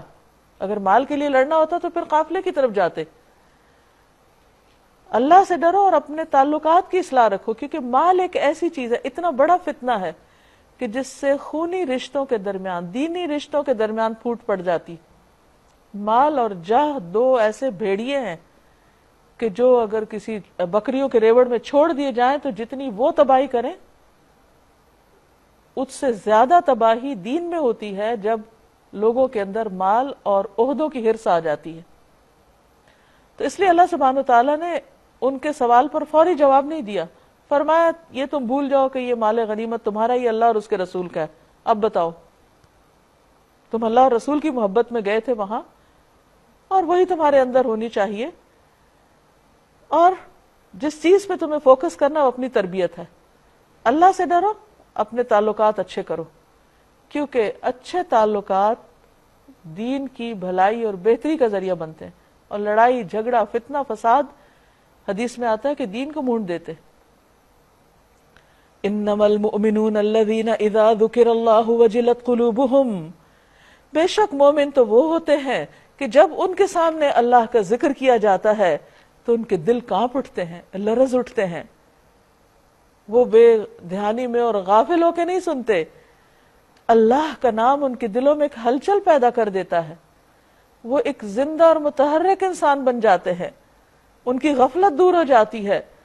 وَإِذَا تُلِيَتْ عَلَيْهِمْ آيَاتُهُ زَادَتْهُمْ إِيمَانًا، اور جب اللہ کی آیات ان کے سامنے پڑھی جاتی ہیں تو ان کا ایمان بڑھ جاتا ہے، یعنی وہ قرآن کو بھی غفلت کے ساتھ نہیں سنتے، اس سے ان کے ایمان میں یقینی اضافہ ہوتا ہے، اور وہ اپنے رب پر اعتماد رکھتے ہیں، یعنی دنیاوی معاملات میں رب پہ توکل کرتے ہیں۔ جو نماز قائم کرتے ہیں اور جو کچھ ہم نے ان کو دیا ہے اس میں سے ہماری راہ میں خرچ کرتے ہیں، یعنی بجائے اس کے کہ ان کے اندر مال سمیٹنے کی لالچ ہو، لینے کی ہرس ہو، وہ تو دینے والے ہوتے ہیں۔ یہ ہے وہ تربیت جو قرآن نے صحابہ کرام کی جس سے وہ ایک بہترین جماعت کے طور پر سامنے آئے۔ ان کو بعض مستشرقین نے ہیروں کی نرسری کہا کہ ایک ہیرا نہیں، ایک ایک ہیرا ہے اس میں۔ یوں لگتا ہے نبی صلی اللہ علیہ وسلم نے ایک پوری نرسری لگا دی ہیروں کی کہ جس میں ایک ایک شخص چمک اٹھا۔ تو وہ چمک ظاہر میں اس وقت آتی ہے جب دل کے اندر نور ہوتا ہے، ایمان کا، اور روشنی ہوتی ہے، وہ ان کے اخلاق اور ان کے معاملات اور ان کے رویوں میں جھلکی۔ ایسے ہی لوگ حقیقی مومن ہیں، ان کے لیے ان کے رب کے پاس بڑے درجے ہیں۔ حدیث میں آتا ہے کہ جنت کے 100 درجے ہیں اور سب سے اعلیٰ درجہ فردوس کا ہے۔ ان کے بہت درجات ہیں، ان کی غلطیوں سے درگزر ہے، مغفرت ہے اور بہترین رزق ہے۔ اس مال کے معاملے میں، یعنی مال غنیمت کے معاملے میں صورتحال وہی ہے جو اس وقت پیش آئی تھی، جیسے کما اخرجک ربک من بیتک بالحق، تیرا رب تجھے حق کے ساتھ تیرے گھر سے نکال لایا تھا، یعنی دشمنوں کے مقابلے کے لیے۔ اور مومنوں میں سے ایک گروہ کو یہ سخت ناگوار تھا، وہ کیا چاہتے تھے کہ دوسری طرف جائیں، ابو سفیان کے قافلے کی طرف۔ وہ اس حق کے معاملے میں تجھ سے جھکڑ رہے تھے، حالانکہ وہ صاف صاف نمایاں ہو چکا تھا۔ ان کا حال یہ تھا کہ وہ آنکھوں دیکھے موت کی طرف ہانکے جا رہے ہیں، کیونکہ ان کی تعداد جو بہت تھوڑی تھی، 313 صرف۔ یاد کرو وہ موقع جبکہ اللہ تم سے وعدہ کر رہا تھا کہ دونوں گروہوں میں سے ایک تمہیں مل جائے گا، یا قافلہ اور یا دشمنوں کو تمہارے قبضے میں دے دے گا۔ تم چاہتے تھے کہ کمزور گروہ تمہیں ملے، یعنی زیادہ مشکل نہ اٹھانی پڑے، اور یہ ہر انسان کا حال ہوتا ہے کہ آسانی چاہتا ہے، مگر اللہ کا ارادہ یہ تھا کہ اپنے ارشادات سے حق کو حق کر دکھائے اور کافروں کی جڑ کاٹ دے، تاکہ حق حق ہو کر رہے اور باطل باطل ہو کر رہ جائے، خواہ مجرموں کو یہ کتنا ہی ناگوار ہو۔ اللہ تعالیٰ مال و دولت نہیں چاہتا تھا، حق کو ثابت کرنا چاہتا تھا۔ اور وہ موقع جب کہ تم اپنے رب سے فریاد کر رہے تھے، یعنی جب میدان بدر میں اترے تو نبی صلی اللہ علیہ وسلم رات کے وقت ساری رات اللہ سبحانہ وتعالیٰ کے حضور گڑ گڑاتے رہے، رو رو کے دعائیں مانگتے رہے۔ اس کی طرف اشارہ ہے۔ جواب میں اس نے فرمایا، میں تمہاری مدد کے لیے پے در پے 1000 فرشتے بھیج رہا ہوں۔ یہ بات اللہ نے تمہیں صرف اس لیے بتا دی کہ تمہیں خوشخبری ہو اور تمہارے دل اس سے مطمئن ہو جائے، ورنہ مدد تو جب بھی ہوتی ہے اللہ ہی کی طرف سے ہوتی ہے۔ یقیناً اللہ زبردست اور دانا ہے، حکمت والا ہے۔ اور وہ وقت جب کہ اللہ اپنی طرف سے غنودگی کی شکل میں تم پر اطمینان اور بے خوفی کی کیفیت طاری کر رہا تھا، یعنی یہ تجربہ جنگ احد میں بھی مسلمانوں کو پیش آیا اور بدر میں بھی، کہ جس طرح رات کو مسلمان آرام سے سو گئے اور صبح تازہ دم ہو کر اٹھے اور دشمن کے مقابلے کے لیے تیار تھے، اور آسمان سے تمہارے اوپر پانی برسا رہا تھا۔ اب ہوا یہ کہ جب قریش کا قافلہ چونکہ پہلے پہنچ گیا، انہوں نے آ کے پانی پہ بھی قبضہ کر لیا اور اچھی جگہ سنبھال لی، اور مسلمان جو تھے وہ دوسری طرف تھے جہاں پانی نہیں تھا، تو بڑی پریشانی ہوئی۔ تو اللہ سبحانہ وتعالیٰ نے رحمت کی بارش برسا دی، جس سے مسلمانوں کو پانی مل گیا اور سارا پانی کفار کی طرف چلا گیا اور وہاں خوب کیچڑ ہو گیا، جو ان کی پھسلن کا سبب بن گیا۔ اور آسمان سے تمہارے اوپر پانی برسا رہا تھا تاکہ تمہیں پاک کر دے اور تم سے شیطان کی ڈالی ہوئی نجاست دور کر دینی، جو وسوسے تھے اور تمہارے مزاج کے اندر ایک پریشانی اور کرب سا پیدا ہو گیا تھا، اور ایک گھبراہٹ سی کہ کس طرح مقابلہ کریں گے، کوئی حالات بھی سازگار نہیں ہے۔ تو یہ اللہ تعالیٰ کی طرف سے بہت دفعہ آزمائش ہوتی ہے انسان کے اوپر، کہ ساری صورتحال آس پاس کی ایسے ہو جاتی ہے کہ جیسے اس کے فیور میں نہیں ہے، لیکن اس میں بھی خیر ہوتی ہے۔ اللہ تعالیٰ بندے کے لیے کچھ اور بھلائی چاہ رہا ہوتا ہے اور اس کو مضبوط کر رہا ہوتا ہے، تاکہ تمہیں پاک کرے اور تم سے شیطان کی ڈالی ہوئی نجاست دور کر دے، اس کے وسوسے صاف کر دے۔ بارش کا پانی جو ہے وہ انسان کو نہ صرف یہ کہ ویسے فزیکلی صاف پاک کرتا ہے، بلکہ اس کے دل کی حالت کو بھی بہتر بنانے کا ذریعہ ہوتا ہے، اور تمہاری ہمت بندھائے، اور اس کے ذریعے سے تمہارے قدم جما دے، یعنی زمین کو بھی اس نے پکا کر دیا، اچھا کر دیا۔ اور وہ وقت جب کہ تمہارا رب فرشتوں کو اشارہ کر رہا تھا کہ میں تمہارے ساتھ ہوں، تم اہل ایمان کو ثابت قدم رکھو، یعنی کس طرح اللہ نے ہر طرح سے مدد کی، حالات کو اچھا کر کے، فرشتوں کو بھیج کے۔ میں ابھی ان کافروں کے دلوں میں روب ڈالے دیتا ہوں۔ نبی صلی اللہ علیہ وسلم کی خصوصیات میں سے ایک خاص خوبی یہ ہے کہ آپ کو دشمن کے مقابلے پر روب عطا کیا گیا۔ بس تم ان کی گردنوں پر ضرب اور جوڑ جوڑ پہ چوٹ لگاؤ، یہ اس لیے کہ ان لوگوں نے اللہ اور اس کے رسول کا مقابلہ کیا، اور جو اللہ اور اس کے رسول کا مقابلہ کرے اللہ اس کے لیے نہایت سخت گیر، یعنی بہت سخت ہے، سخت بدلہ لینے والا ہے، سخت سزا دینے والا ہے۔ یہ ہے تم لوگوں کی سزا، اب اس کا مزہ چکھو، اور تمہیں معلوم ہو کہ حق کا انکار کرنے والوں کے لیے دوزخ کا عذاب ہے۔ اے ایمان لانے والو، جب تم ایک لشکر کی صورت میں کفار سے دو چار ہو تو ان کے مقابلے میں پیٹھ نہ پھیرو۔ جس نے ایسے موقع پر پیٹھ پھیری، اللہ یہ کہ جنگی چال کے طور پر کوئی ایسا کرے یا کسی دوسری فوج سے جا ملنے کے لیے، تو ادروائز وہ اللہ کے غضب میں گھر جائے گا۔ یعنی میدان جنگ سے ایک شخص کا بھاگنا پوری فوج کو بھگانے کا سبب ہو سکتا ہے، اور یہ دوسروں کے دل میں ایک خوف پیدا کر دیتا ہے، اس لیے اس کو کبیرہ گناہ بتایا گیا۔ تو جو ایسا کرے وہ اللہ کے غضب میں گھر گیا، نکلا تھا اللہ کے راستے میں اور غلط کام کر کے اللہ کی ناراضگی مول لی، اس کا ٹھکانہ جہنم ہوگا، اور وہ بہت بری جائے بازگشت ہے۔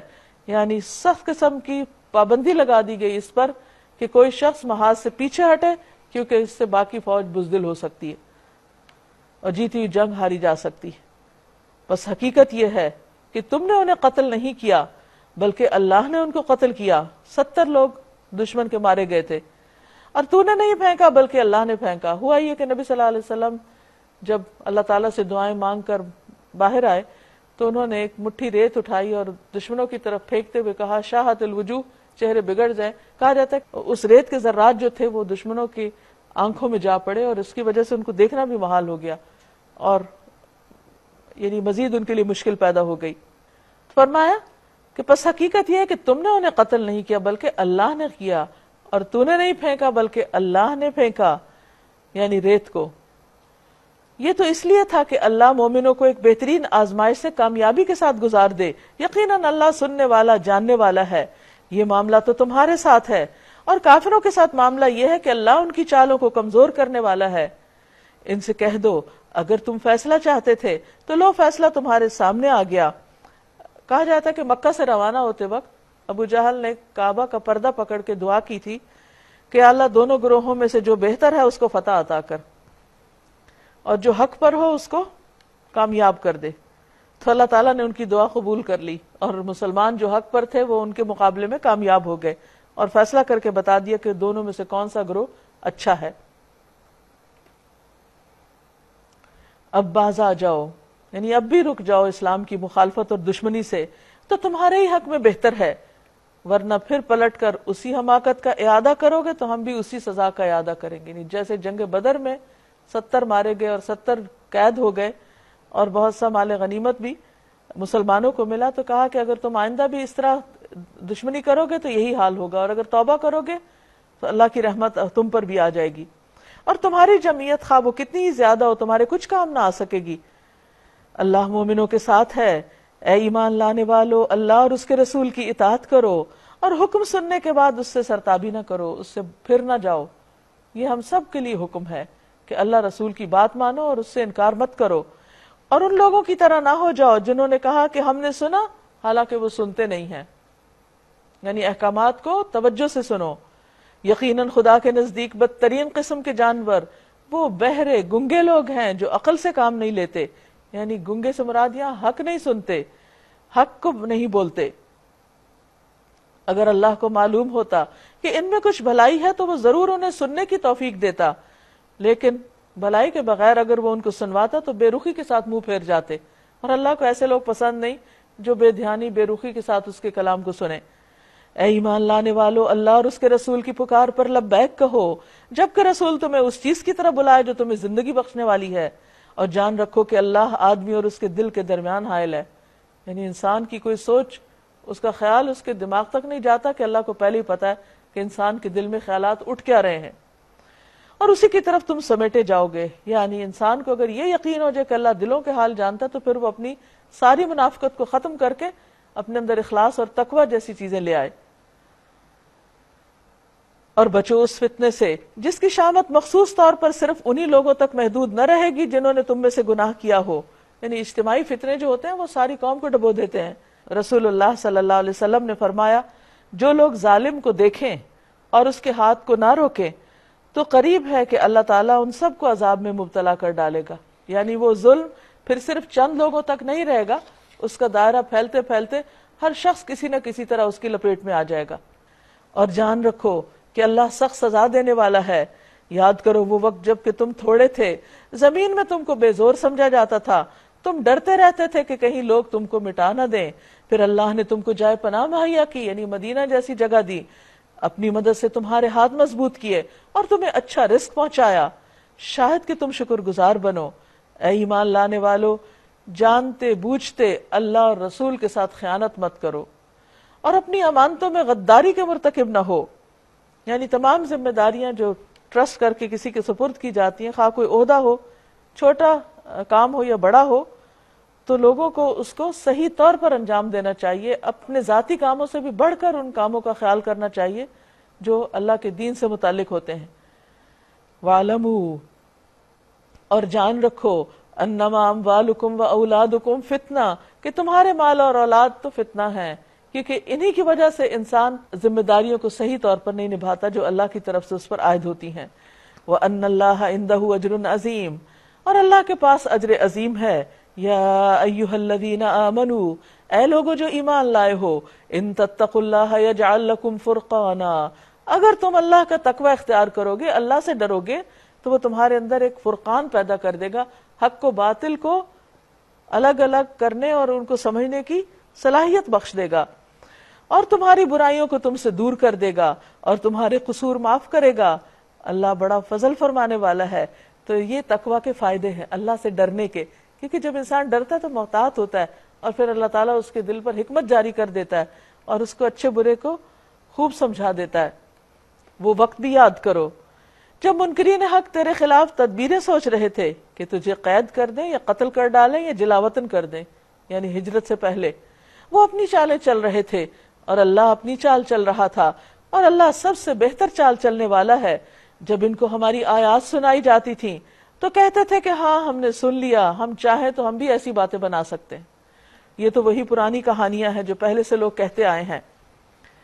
اور وہ بات بھی یاد ہے جو انہوں نے کہی تھی کہ خدایا اگر یہ واقعی حق ہے اور تیری طرف سے ہے تو ہم پر آسمان سے پتھر برسا دے یا کوئی دردناک عذاب ہم پر لے آ. اس وقت تو اللہ ان پر عذاب نازل کرنے والا نہ تھا جبکہ تو ان میں موجود تھا. یعنی نبی صلی اللہ علیہ وسلم کو وجود ہی باعث رحمت تھا کہ آپ کے ہوتے ہوئے قوم کو پوری طرح ختم کرنا مقصود نہ تھا اور ہونا بھی نہیں تھا.